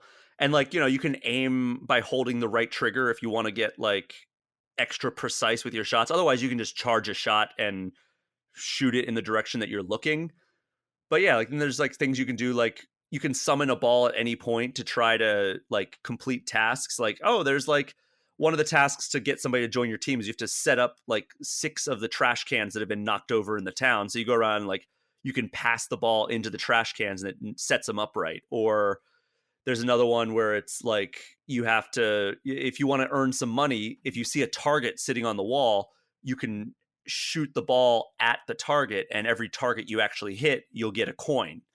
So there's various things like that, and you're out in this world. But yes, you do eventually play some matches. Have you seen a riot yet? I've not seen a riot yet. Okay. Aside from the fact that, the town is in ruins because there's been soccer has just been outlawed. And I'm assuming a riot happened at some point in that because people love their soccer. I mean, this game might be more prophetic because it's amazing soccer hasn't been banned given the death and destruction it has caused in real life. Hey, it's a perfect time to release this game given the fact the World Cup is going on right now. Yeah, USA, are we winning? We won our most recent match. All right, we're doing it. Yeah. But yeah, that's Soccer Story. And again, it's like a $20 game. So I recommend this one so far. I mean, maybe it takes a drop off a cliff somewhere. And it does have some performance problems. Like I was even running it in performance. It has like, it's very like pixelated art type of deal. Like it's like in between like Super Nintendo and PlayStation pixel graphics. Okay. And it has some like frame rate issues I've noticed. But like not significant. Just when there's like some certain stuff going on or a lot of things are loading in, that's when I noticed like the kind of like just a brief stutter in the gameplay and the frame rate. But other than that, it goes well. Like, and there's a performance mode and there's a quality mode, which just adds like a lot of shadows and everything. But I think the performance mode might be the way to go, just because even in performance mode, I was getting some of those stutters. But okay. Yeah, I mean, Soccer Story, I would recommend checking out. And then we also have Sports Story. I mentioned that. It's by the Golf Story developer. This is getting very confusing. But that is coming out next month. And, like, I guess Soccer Story really came in at the buzzer here for getting this game out. Because, one, it's during the World Cup. And two, it is it's beating out Sports Story. So people may get confused and think that this is the sequel to Golf Story, when, in fact, Sports Story is coming out in December. So yeah, I Soccer Story is well worth a look if that sounds up your alley. And then the final game, I mean, this is a game that I think that a lot of people have already played and heard about. It's Inscryption. Mm-hmm. And that comes out this week. It is out now. December 1st is when it released onto Switch. It came out last year on PC. And I've been saying since I first played it, this is the perfect game for Switch. And I may have been slightly wrong, but I think that it's still a very good way to play this game. And basically what it is, it's kind of like this mysterious story, but at the heart of it is a card game. And have you played this? Oh yeah, it's one of my favorite games of last year. Yeah, so at the heart of this mysterious story, there is a card game that you're playing, and I want to say it's mostly like Yu-Gi-Oh. I think that's the closest like comparison you can make to like a real life card game that people play. Yeah, I've heard it get Hearthstone comparisons. I've never played Hearthstone, but it Okay, seems like Yu-Gi-Oh and Hearthstone are the two. so each side of the table has 4 lanes, and in order to like, and if you set like, and they're all animal based cards. So if you set an animal on one lane and there's an animal in front of it, at the end of your turn, all the animals attack each other, all the cards attack each other. So like every card has attack and every card has health. And like, so if you have like 2 attack and 3 health, and same thing for the other enemy, the enemy you'll be dropped down to 1 health, and then like the next time you get attacked, you're dead, and that card disappears. And if the animal is set in front of a blank lane, then that is a direct attack on your opponent's health. And basically there's a scale, and each time you do an attack on an enemy, the direct hit on the enemy with no cards blocking it, like stones go in the scale. And if the first side to reach the bottom of like have the scale go all the way in your favor wins the match. And there's like different, like you have to sacrifice certain amount of characters to summon higher powered cards, just like Yu-Gi-Oh! And it's just a very good card game. I loved this game when it came out last year, and I've always been saying it belongs on Switch. And then outside of like the card game itself, there's this mystery of like where you are. You go around like you start out in this cabin, and you're going around trying to solve these puzzles, and like there's like locks you have to figure out, like the combinations. There's hints around in like the rule books of like how you solve these puzzles, and then you get new cards for solving the puzzles. But it all comes back to the table, and then your opponent is kind of like a dungeon master, where he's like telling you, all right, well now you're coming to this, and like the next, after you beat like an encounter, you go up to like, all right, well you came to this guy who can sell you this but you have to trade this, and like there's different vendors, and like different ways that like you can modify your runs based on like what cards you want to take. It's like, all right, you can take this card, but it's going to cost you this. And there's a lot to just kind of like the experience of like building the perfect deck throughout this game. And I think that's a really great game. And the only problem I've had with the Switch version, it runs very well. The problem is that like maybe I'm just not used to it, but the controls are a little confusing. There's a lot of in Inscryption, like, all right, well you got to like click on this in order to make this happen. And the way that you go on, because like in the game on PC, you click on the bell to signal that your turn is over. Like it's like a reception bell. Like if like there's nobody at the desk, you just hit it. So in order to do that, you hit the right trigger. But I kept hitting the right trigger by mistake when I'm trying to use the right bumper for something else that you do in the game. So like I think it's just a case of me not being used to the controls, but at the same time, you can use the right stick to look at other stuff. Like look over here at like in case of emergency, here's like a squirrel card. That's the lowest level card. So if you just need some squirrels to sacrifice to summon a more powerful card, you can do that. And that's a good way to kind of be able to turn the tide of an important battle in your run. Right. So I'm having a little bit of difficulty being like, all right, how do I get over to there? Oh, it's the right stick. And how do I get back? It's okay. But like, and then like there's different buttons to like draw a squirrel or draw like a more powerful card from your hand or from your deck. So, and there's a little bit of like latency I've found in terms of like selecting where you want to place the card. But I think that it's probably more a symptom of me not being used to it than anything else. But are you going to check out Inscryption on consoles? I think it also hit PlayStation this week. Probably not, just because I played so much of it on PC. But if I were, it would be on Switch, just to be able to, enjoy it on the go and also be able to show people easier. Mm-hmm. Do you know if the Switch port, and I don't even know if the other console ports have this, but does it come with the Casey's Mod DLC that they added? Oh, I don't know. I only wonder because, again, without getting into spoilers, the way it worked on PC was that you like had to go into like, if I remember correctly, like install like a separate beta client to access it.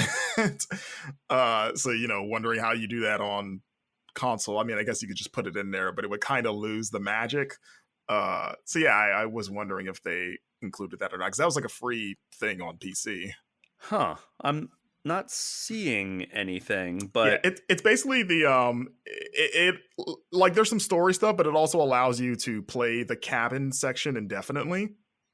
okay. Like, yeah, because people really like that section, so it kind of like lets you play it with like escalating difficulty as you win battles. Interesting. Well, we're not going to spoil what happens after the cabin section, because I think the cabin section is a significant enough chunk of the game that people really loved, that there's a lot of mystery surrounding what happens after that. So we will end our discussion of Inscryption there. But anything else you want to say about the Switch version or Inscryption as a whole before we wrap up there? Inscryption's great, and if you're turned off because it looks like a deck builder, don't be. There's more to it than that. Yeah, and speaking of which, I'm not a big deck builder fan, but I'm really loving Marvel Snap, if you've been playing that at all. I have been. I've been snapping.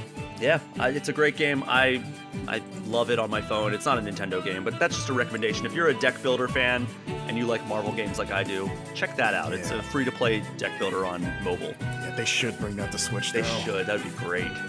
But Marcus, we're going to take the final break of this episode, and when we get back, you will hear our live reactions to the new Super Mario Bros. Movie trailer. We will be right back.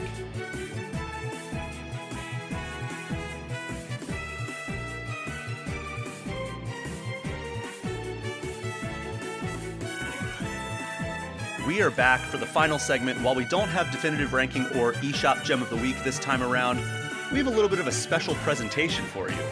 When the first Super Mario movie trailer hit, Marcus and I did a live reaction right here on All Things Nintendo. And this time, it hit a little bit earlier in the week, so we happened to live stream our reactions to that special Nintendo Direct that had the second trailer within it.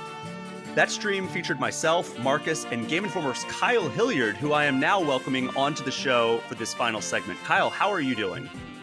Just full of the joy of the Super Mario Brothers movie. What can I say? I mean, it's just such a joyful experience that we are all having in the build up to this movie that's coming out in April, right? Yes, it is coming out in April, and we're gonna get to what our reactions are after the fact. We have a little bit of time removed from when we did that live reaction, but to kind of like preserve that same format that we did, I think people liked that. I'm gonna throw to our live reaction audio of Super Mario Brothers movie's second trailer. Keep in mind that the Nintendo Direct kind of started with a little bit of talking from people involved, including like Shigeru Miyamoto and Seth Rogen and a few other people. But before we get into the actual trailer, you'll hear us talking about that. But you'll also hear our unfiltered first reactions to seeing the trailer for the first time, as well as a little bit of discussion about what we thought of the first trailer and what we were hoping to see in this second trailer. So without further ado, we're going to throw to that right now.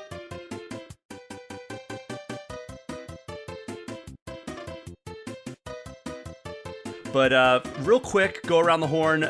Very, very brief reactions to the first trailer. Kyle, go ahead. Very good. Very excited. Can't wait. Think the movie's going to be very good. All right. And Marcus, what was your very quick thoughts? I liked it better than I thought it would be. Excited to see more.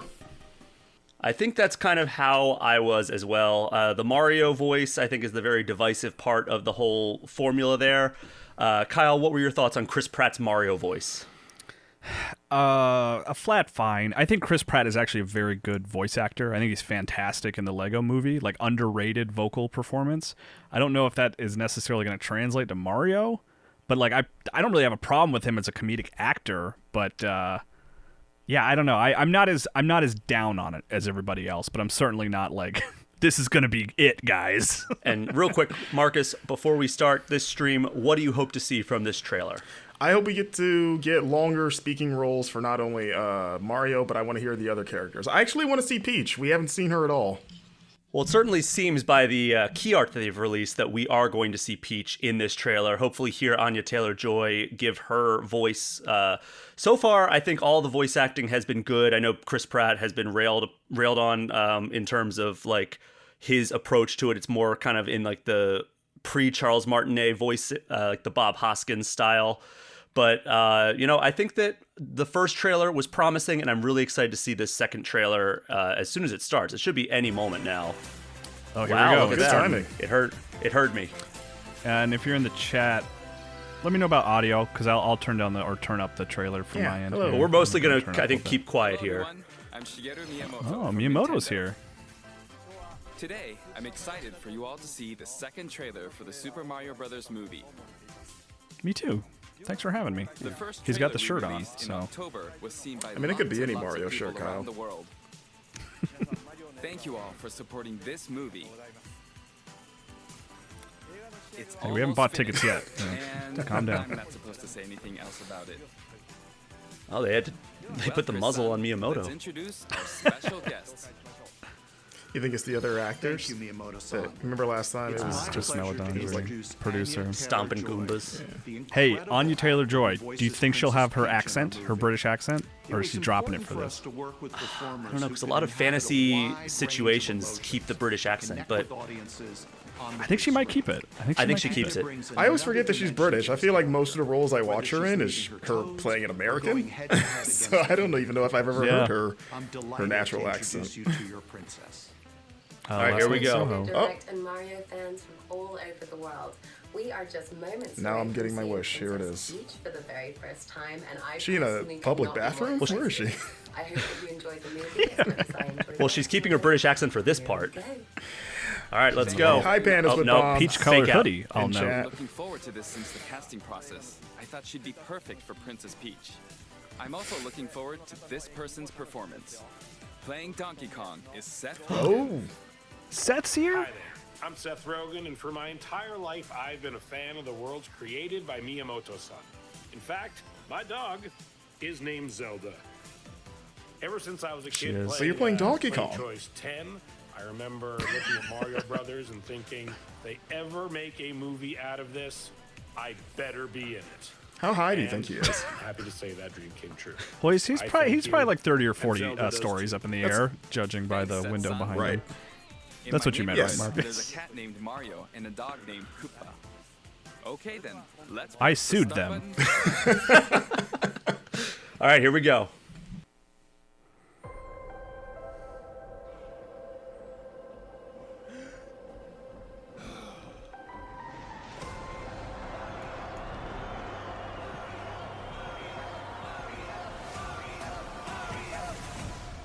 All right. Let's go.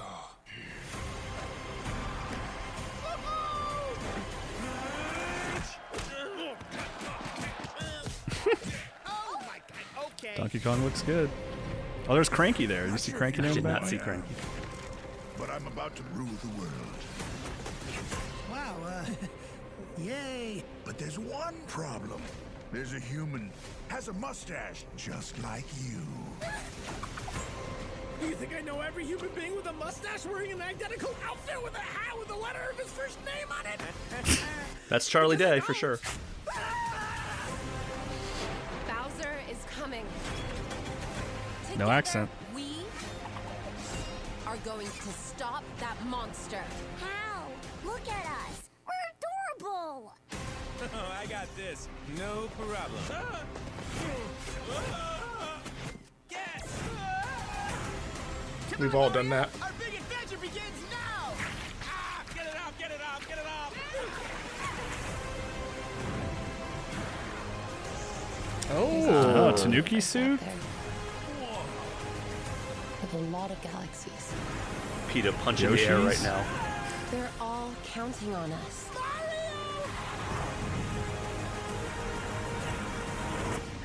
No pressure. Ah, Mario Kart. I was wondering if Peach was wearing her Mario Kart clothes, her motorcycle Oh, clothes. we got Rainbow Road. so there's gonna be like 5 of them going off the edge, right? To be accurate. Yeah, right. Half the cast dies in that scene. First time in Chad, Nurexo. All right, what's the stinger? Hello. A stinger? No How stinger? was Oh. that? No stinger. It looks He's got a like we'll Donkey be able Kong to shirt see on the now. New side of Princess Peach, played by Anya-san. Donkey Kong was there too. It's been over 40 years since the release of the original Donkey Kong game, which was also my debut title. We've also changed his design for the first Oh, time. he changed since shirts. became a 3D model in the original Donkey Kong I mean, Country he game. got Some of you may excited, have you know, he got noticed, sweaty. but Oh, there it for this is. Movie, we seized the opportunity to give him a comical personality and design reminiscent of the original character. It's almost like a What do you combination think? between Donkey Kong Country and Well, Donkey Kong that's all Jr. for now. Yeah. I hope you're all looking forward to the Super Mario Bros. Less movie. serious than country. What's Yes. the knee-jerk reaction chat? We happy with what we saw? So, Kyle, first reactions while chat kind of gives their impressions. Positive. I like what I was seeing. Bowser referred to Mario as a human, which I think is interesting. Mm-hmm. You know what I mean? He wasn't like there's somebody. He's like the human being. I like the Charlie Day joke about wearing the same clothes with the identical mustache with the letter on his head. I thought that was funny. I'm excited for this movie, man. I'm really excited about this movie. I think it's visually stunning. I'm kind of a little bummed that Keegan-Michael Key is not voicing every single Toad, it sounds like, because I think that would be a very funny gag that he just does all the voices for all the Toads. But Marcus, what about you? Yeah, I'm pretty much up there with Kyle. I think this looks great. I think everyone sounds good. Like, there's no one that sounds like bad in their role, at least from, these snippets that we're seeing from the trailer. But I think visually, like you said, this looks amazing. I just, even rewatching it back, I missed the Yoshi scene. That was cool to see, but what's this looks... Yeah, we're kind of like scrubbing through it as we talk about it. What does Luigi have on his back here? Does he have the There's Yoshi's. Luigi's Mansion vacuum? Is that what what I'm that wondering? was? Let's see. Pause it when it gets to... Yeah. Oh, it looks like what it. is- you know what? It's a tool. It's a toolbox. Oh, this is probably when they first show up. It's a great and- look at his face. Yeah, that's probably when they first show Yeah. up there, right? From the human world or whatever. Yeah, this is like them going through the portal. It's so silly that I didn't think about it ahead of time, but it's like, of course they're gonna have like Mario Kart stuff in it. Like, why wouldn't they? You know? They had Mario Kart stuff in Wreck-It Ralph. Yeah, right. I mean, that was the game that they played and stuff. I wonder if you could, on the scene where it shows all the characters driving together, if there's a couple other cameos you could catch in there. I mean, I'm sure there are. Do you think Mario 2 gets any acknowledgement whatsoever? Okay, so we paused like there. I saw Luigi some can jump a lot Koopalings, higher right? or something. Yeah, get a Shy Guy at least. But that's canonized through like things like Mario 3D World, Luigi being able to jump higher. Sorry, buddy. Oh, Clicked away by jeez. accident. I wanted to see there. So we got a little Shy more of Guys. Chris talking, which again, it just seems kind of fine. Yeah. Yeah, You know, it seems overall Let's go. We got one of those. seems okay. Everybody else sounds great. Yeah, I just think. realized they're fighting on the Donkey Kong like girders? Yeah, the girders. That's what they're called. I also right? like that the look of the stages, quote unquote, like clearly like you're playing a level. It's almost like he's training on like a traditional Mario level, and you're seeing a lot of the like Mario stuff, like the rotating fireballs and that kind of thing. Like that's fun. Like use all that stuff. It's there in the game. Like integrate it. Yeah, there's so many Easter eggs that seems like they're cramming into this. I like that Peach is getting the fire flower. I like that Mario has the Tanuki suit. I like that there's just an entire horde of Yoshis running through the forest there. There's a lot of nods to people who have played the games, and I think that's very promising, because that means that these are people who are paying attention to the games. Even they've worked with Miyamoto obviously, but it seems like there's some love behind this, and that's what gives me the most hope. Yeah. I think. Speaking of love, do you think Peach and Mario finally kiss in this movie? I think No. I think so. I think that's the final Crazy scene. Marcus. Crazy man. We're looking at who we got? Is that here? it's got to What's be the going on Koopa. there? It's got to Who's be the that guy? Koopalings that are the other drivers, right? Is that Diddy on the is that- left, or no? It's And that might be that looks Funky? like Donkey right is there. That Funky? Is that Is that Bowser or Donkey? Hold on, we got to enhance. Oh, that this, is guys. Funky Let's Funky see. Kong, I think, in the middle there, and then on to the left of Toad. Is that Diddy? It's hard to see because we're watching on your screen. It's kind of small. Oh, right. And on the if you're watching on Twitch, I'm actually like It zooming is in Funky. and out and stuff. Yeah, you're right. Right. So, It's actually easier. I'm watching through Twitch, and it's. I've like messed it all up. Everyone can now see how this whole process works. I've ruined all of it. The illusion is But, shattered. Yeah, I mean, my big thing about it is still the director pedigree of the movie. It's still the thing that I think is the most telling of its potential quality. I'm very hopeful for it. It's the directors who worked on the Teen Titans Go to the Movies movie, and that is a very underrated comedic film. So. I've heard it's very good. Yeah. So It's great. I'm really looking forward to this movie. I think that I don't know. I think my hype level's probably the same now as it was after the first movie, maybe slightly higher. I mean, Donkey Kong looks great. I like the number of Easter eggs, whereas before all we got were, hey, there's some giant mushrooms and there's a toad, and then you see Mushroom Kingdom off to the side. This shows the depth of the kind of the lore that they are at least referencing in the Mario games. So Yeah, it looks like he's going to have to write like Bowser's sort of in the background doing his thing, and Mario has to train to like defeat him is kind of maybe and save Luigi in the process. It seems like that might be what's going on here. That's what it looks like. I mean, the training, I think that's pretty safe bet is that's what he's doing. He's training in those scenes where he's like running through like the traditional obstacle courses. Yeah. Yeah. A little plumbing reference. I'm excited to see, like, I wonder how much time they'll spend in the, like, the human world there. Like, I kind of want to see what other human beings look like. Because, like, do they look like Mario and Luigi, or are they the only, like, weirdos of their society?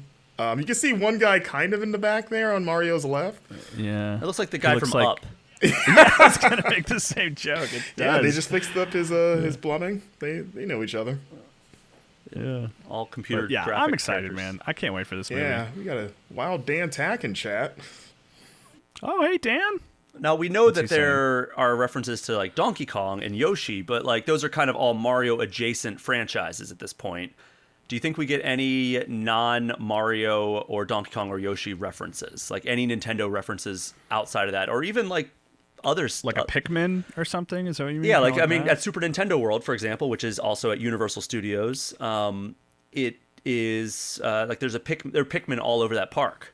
Like, you can find, like, hidden Pikmin. And I'm wondering if there's going to be any kind of, like, nods to other Nintendo franchises or even non-Nintendo franchises in this. I wonder if it'll just be franchises that Miyamoto himself created, so, like, maybe Star Fox or something like that. But, like, maybe not Kirby, I think no. You know? I think no. I don't think there'll be anything. Like, even in the Mario and Luigi games, I think it was Mario and Luigi games, Miyamoto was apparently very adamant about, like, you have to keep it within the Mario universe. You know? Like, Mario Kart having Link was like a weird exception, right? Smash Brothers was its own exception, I suppose. But, like, when it comes... I don't know. I don't think so. I think it's just going to be specifically Mario. Okay. You won't go into Mario's house and you want to have a portrait of Samus on his wall for some reason? Or No, I don't think so. I don't some think so. sort of, like, Zelda reference, just a tongue-in-cheek thing. I don't know. Yeah. Yeah, who knows? Okay. Cool. But- But yeah, I looks good, man. Looking at chat, I'm into everybody it. seems largely pumped for it. Seems everyone's like, this looks like this. I saw someone mention earlier that they're excited to take their family to see it. Yeah. And there's Donkey Kong again on the stream here. Someone mentioned, like, again- did they think that they made Donkey Kong look like Seth Rogen? Like, do you see the Seth Rogen in that design?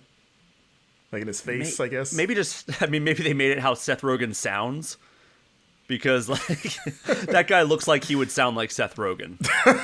That's what I've always said about Donkey Kong. But, like, really, I think the design looks like a more cartoonish version of what Rare created in Donkey Kong Country. But also it looks kind of like the body type of DK Jr., which was the one that appeared in the original Super Mario Kart. Right. They haven't confirmed Diddy, right? Just think Cranky so. and Donkey? No, we thought maybe we saw him in that cart sequence, but no, they have not. They didn't announce a voice actor for Diddy or anything. Okay. What if they... Which, I mean, going on their previous trend, Anthony Hopkins probably I mean, for Diddy, I think. You just get actual Diddy to voice Diddy. Oh my god, that would be the funniest thing they could possibly do. That would deflate all of my respect that they've earned thus far. I'd be like, no, that's the. It would be one of those stunt jokes casting that to a would fault. be legendary in the moment, and then the more time that went from it, the stupider the decision. He would only has seem. to speak. He just has to say something like, I don't know, can't stop, won't stop, donkey. And then that's how you know it's him. I would argue that it'd be stupid from the moment they announced it, but maybe that's just me. It would be one of those funny fake outs, like, hey, we got Diddy to voice Diddy, and they're like, just kidding. It's like, I don't know. And you mentioned before that you don't think Keegan-Michael Key voices all the Toads. I mean, who's to say he doesn't just change his voice for all of them? You know, he's a pretty talented it's possible, guy. I guess. Yeah. Yeah, okay. But any closing thoughts before we wrap up here, guys? Other than I'm just realizing this tunnel sequence reminds me a lot of the Bifrost from the Thor movies. It really does. And there's even a scene like that where I think Thor is trying to hold on to Loki's hand. Yeah. And yeah, so maybe there's a Marvel reference in there, but not a Zelda reference. You know what? It actually kind of makes me think of when Mario uses Cappy in Odyssey. Oh, when he gets sucked. Yeah, the weird little. Yeah. Man, I wonder if we get a Cappy reference at all in this movie, if that's too new. But yeah, I think overall I'm psyched. I want to see it. I think this it's hard because I'm always afraid to get too excited about a video game movie, but at the same time, I think they gradually have gotten better overall. You know. Oh yeah, we're on a run of higher quality than we've ever had before. I think like things like Mortal Kombat and Uncharted, like people didn't like those for various reasons, but I think they were undeniably higher quality than movies we've seen in the past. Absolutely. And I think that this is going to continue that trend. By all indications, it looks like a higher quality and higher respect of the source material than any movie we got like before the last 5 years. Yeah.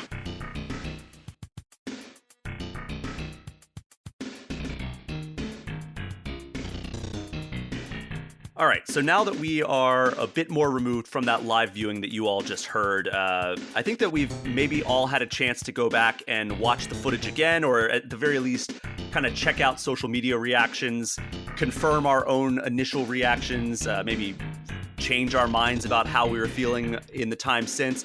So I want to get a sense of how you guys are feeling about this movie now. Kyle, we'll start with you. I mean, unchanged, right? Like, I was very positive yesterday. I'm going to continue to be positive. Watching the trailer again later, it didn't really change my opinion in a big way. I'm excited for this movie. And Marcus, how about you? Yeah, kind of in the same boat as Kyle. Still excited, but I will say that rewatching it, you know, in my own time, in my own pace, I maybe felt a little bit more like emotional, I guess, of like something about it hitting me of like, man, this is my childhood. Particularly the Tanuki scene gave me like some goosebumps. I'm not gonna lie. Oh, like when he's like flying. Yeah, I was like seeing it the second time, like, hell yeah, Tanuki suit, like hell yeah. Maybe just because I really love Mario 3, but yeah, I'm pumped. I did not expect to see the Tanuki suit, to be honest. Like, I thought that, like, maybe we'd see the raccoon tail or maybe, like, the super cape. Like, but they brought back the raccoon tail for a few games now. Like, it's in Mario 3D World. It's in Mario 3D Land. It's part of the marketing in Mario 3D Land. But, like, the super cape has really only reappeared in, like, Super Mario Maker. So I guess that's a deeper cut at this point. Well, I feel like the thing about that cape, though, is, like, I don't think we'll see it, like, in the movie because it doesn't make any sense. Like in the, I mean, the Tanuki doesn't either, but at least it's a more visually interesting transformation. Mm-hmm. Where the cape just is like I don't know. What does that mean to someone who's not super familiar with the game? Wait, are you making logic in the Mario universe? Is that? I guess that's happening here. Right? Yeah. So I guess coming out of this, how do we feel about the voice acting now that we've listened to it without us talking all over it? I think everyone sounds fine. Or even good, because I feel like fine just kind of sounds like meh. I think Luigi, Charlie Day, I think that, and I thought this when he was first announced. I think that's maybe like perfect casting for that character. Mm-hmm. And just hearing the bits of him, like, yeah, that's what you get Charlie Day for. And Luigi has maybe always been Nintendo's Charlie Day when you really think of it. So I think that's great. I think Anya Taylor-Joy sounds great as Peach. And I think even hearing more of Mario, I saw some people complaining that he still sounds like he's phoning it in. I disagree with that somewhat. It's still, I think there's enough of the Brooklyn. I think because we got to hear not only just the Brooklyn-y stuff, but also like him doing the wahoo and all that stuff. And I was like, that sounds fine. Yeah, that's good enough. Yeah, the wahoo, it gave me a little bit of like, okay, I can see why they got him to like do this, because like he does kind of have like that higher register that he can hit, but like I think it would be annoying if he was doing like the high pitched like Charles Martinet style and speaking in full sentences throughout I'm assuming a 90-minute movie. Right. It only brings into question his like quote from months ago where he was like, "Oh yeah, this voice will be nothing like you've never heard." But it's like, I mean, we've heard Wahoo before, and everything else just kind of feels like Captain Lou Albano light or like Bob Hoskins light. So like, I'm still waiting for that part of it. Like, but it sounds fine. I'm fine with everyone so far. It's nothing like you've ever heard if you've only heard Charles Martinet. Right. But Kyle, are you feeling about that same way for Chris Pratt's voice? Yeah, I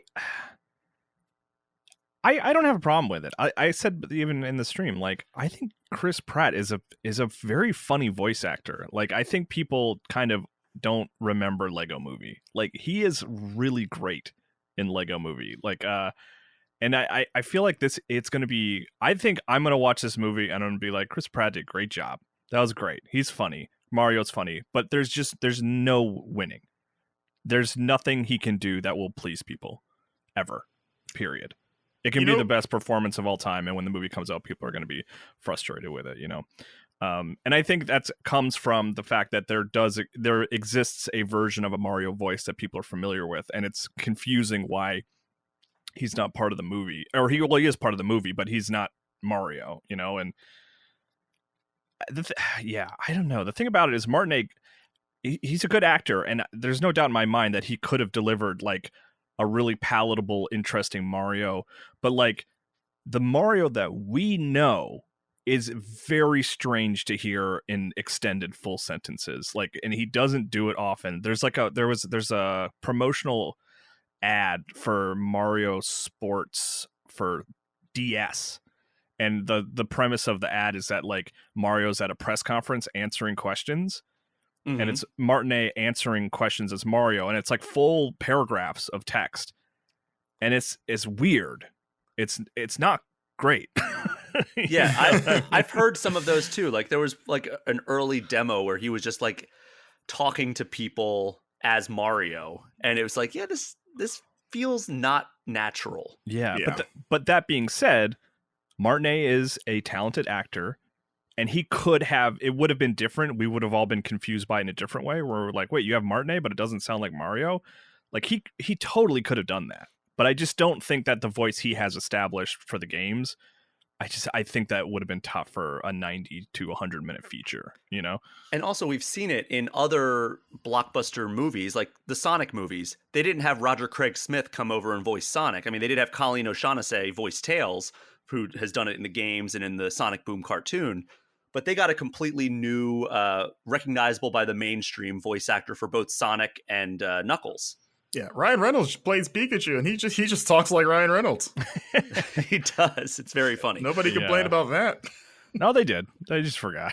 Yeah, everybody's complained about everything. Come on, Marcus. Well, you know what's funny is that one of the maybe hypocritical complaints I've seen about Chris Pratt's voice, I saw someone say like, "Oh, like because of his voice, Mario is the least interesting character in his own movie," and I was like, "Are you a Mario fan?" Because I'd argue that's been the case for like decades. Yeah, right. Pretty interesting that they've already seen the full film too. Yeah, right. I even talked to them like, give me some tickets.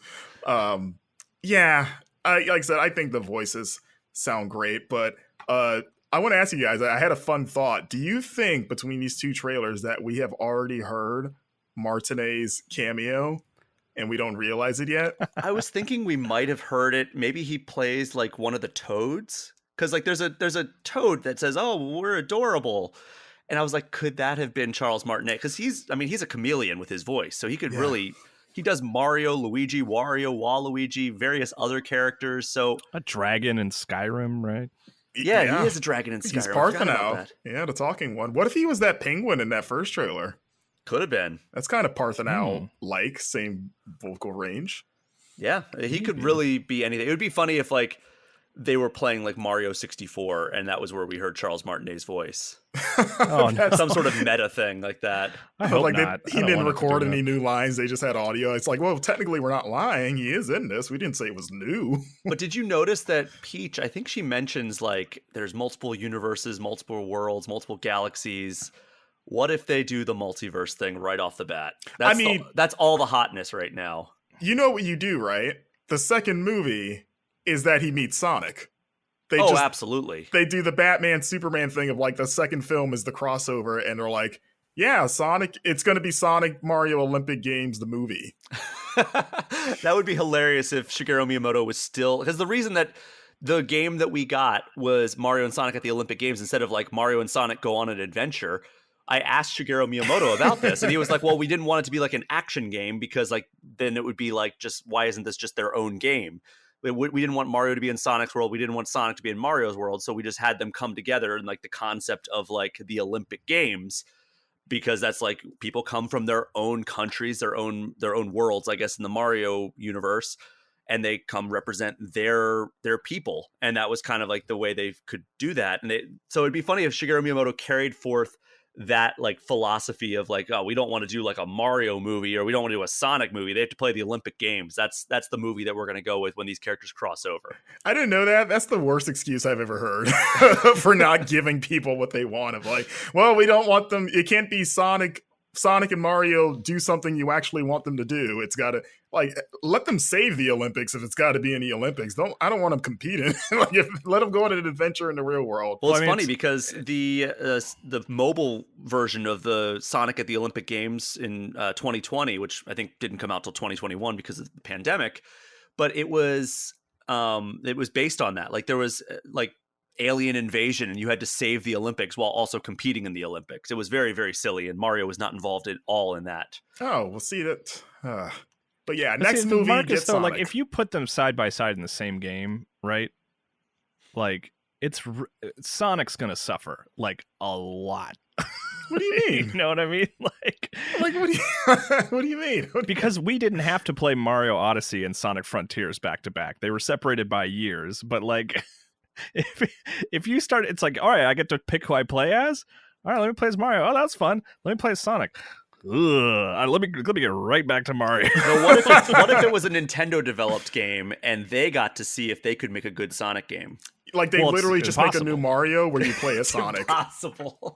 The team would. I just talked about in the news segment earlier this episode about how much I like Sonic Frontiers and how much I'm looking forward to the season of content that they announced earlier this week. And here you come, Kyle, with your slander. Well, let me ask you this, Brian. If there were two games standing in front of you, and one was called Super Mario Odyssey 2, and one was called Sonic Frontiers 2, which would you rather play? Well, I've told you in the past, Super Mario Odyssey is my favorite 3D Mario game. And Mario is a franchise I like more than the Sonic franchise at this point, I think. And it's better. Yeah. So it's like, of course I'm going to choose Super Mario Odyssey 2. But also, like, I'm excited about the future of Sonic because of all, like, the stuff that Sonic Frontiers does. And now we're way off topic. So thank you very much, Kyle. I hope you're happy. You're welcome. Yeah. All I'm saying is just you got to keep them separate if you're just putting them in an action game. I want to see Ben Schwartz. To Sonic's benefit. They're doing him a favor. I want Ben Schwartz and Chris Pratt to share the screen. I want the witty banter of those two characters. And you can even throw human James Marsden in the Mario world too. No. Just keep the Sonic humans away. Just put Sonic, Knuckles, Tails, and the only human that should be involved is Dr. Robotnik, Jim Carrey. Oh man. Marcus, have you watched Parks and Recreation? No, I'm lame. Boy, Ben Schwartz and Chris Pratt together. Oh yeah, they were. Oh, that's right. We've seen it. Wow, yeah, Kyle, good job. So before we wrap up this discussion about the Super Mario Brothers movie that, ended probably about 5-6 minutes ago now, Nintendo did release some new character posters featuring Mario, Luigi, Peach, Toad, Donkey Kong, and Bowser, along with some characters in the background of the DK poster. Did you happen to examine that with a magnifying glass, either of you? No. Is that like, I want to look that up right now. There's mostly a bunch of just like generic like Kongs back in the background, or monkeys. I don't know if they're technically Kongs. And there's like a press release that they sent out with all the posters. And I looked at it and there weren't any like distinguishable characters, but Nintendo tweeted out a wider version of it. And on the corner past the part where like the official press release ones, you can zoom in and see Diddy Kong and Dixie Kong. Dixie Kong? Yeah. I'm looking at it now. Dixie Kong. Are you on the Twitter version, Kyle? Yeah, that's what I'm looking at. So middle right. Oh, look at that. And there's Swanky Kong too? Yeah. Oh, that's cool. So it's only That's if fun. you look at the wider version that is posted on Twitter. Because I was looking at it and I was like, oh, there's like no monkeys back here. And then I saw somebody tweet out that, oh wait, there's Diddy Kong and Dixie Kong, and I was looking at like the press release version only, and then I looked at the Twitter version that they posted. I'm like, oh, it's wider. Okay, It's got to be with this much focus on the Kongs in this movie. They got to be angling for like a spin-off, like Donkey Kong Country, the movie, right? I mean, we're building a Mario cinematic universe. It feels like. Oh, we should call it the Yeah. MCU. They should. Yeah, they absolutely should. But any closing thoughts before we wrap up here? Kyle, anything? The Mario movie looks good. I want to Yep. watch it. And Marcus, anything additional? Yes, it looks great. Give us our Sonic crossover. Actually, each of you, I want to know like a hype level. Like, give me an out of 10 hype level that you are for this movie. Kyle, first. My most anticipated movie of the year is the Barbie movie. Okay. And I'm not being sarcastic at That all. looks Like cool. I genuinely like the pedigree of that movie and the way people are talking about it. It sounds incredible, and I can't wait to watch that movie. And this is a very close second for me. So you're thinking like a 9 out of 10 on the hypeometer? Yeah. Okay. It's high. It's up there. And Marcus? I'll give it an 8. All right. I think I'm right there with you, Marcus. I think I'm about an 8. I'm mostly optimistic. I think there's a few things that I would like to see this do. I think that it's interesting that they're referencing like they have like these obstacle courses that are actually built like they're training grounds that Peach has like for Mario to run through, and like there's actually extended footage, if you like, not extended footage, but footage we didn't see running on Twitch right now. Not a part of that trailer. Like there's one where like Mario is like jumping across like a line of bullet bills. And yeah, like there's extra footage that it has sneakily rolled out across various Twitch advertisements. So be on the lookout for that as well. That's cool. But thank both of you for joining me for this. Marcus, thanks for joining me for the main segment of this as well. And thank you so much to everyone for listening. And if you haven't already, throw All Things Nintendo a 5-star review and hit that subscribe button. And if you want to get any questions or comments in, you can get in touch with me at allthingsnintendo@gameinformer.com or hit me up on Twitter or Instagram at Brian P. Shea. And as always, you can join the Game Informer community Discord, which is a perk for subscribing to our Twitch channel. Marcus, where can people find you on the internet? You can find me on Twitter at MarcusStewart7, which is the number 7. And Kyle. Kyle M. Hilliard. I was debating if I wanted to share my secret Twitter handle. Ooh, we have a secret Twitter handle. No, I don't. Okay. Not at all. Do you have a Hive handle? Do either of you have Hive yet? I do, yeah. Kyle Hilliard. Same Kyle. Oh, Kyle, you dropped the M? Well, I had to adopt the M in the past. M no more. Yeah, I was the same reason I have the P in my Twitter handle. And you know what? I've just kept it across all platforms just for uniformity. But yeah, you can find me at Brian P. Shea on Hive as well if you happen to be in that fledgling social media platform. But that is our show for this week. Thank you again to everyone for listening. Take care. We will see you next time.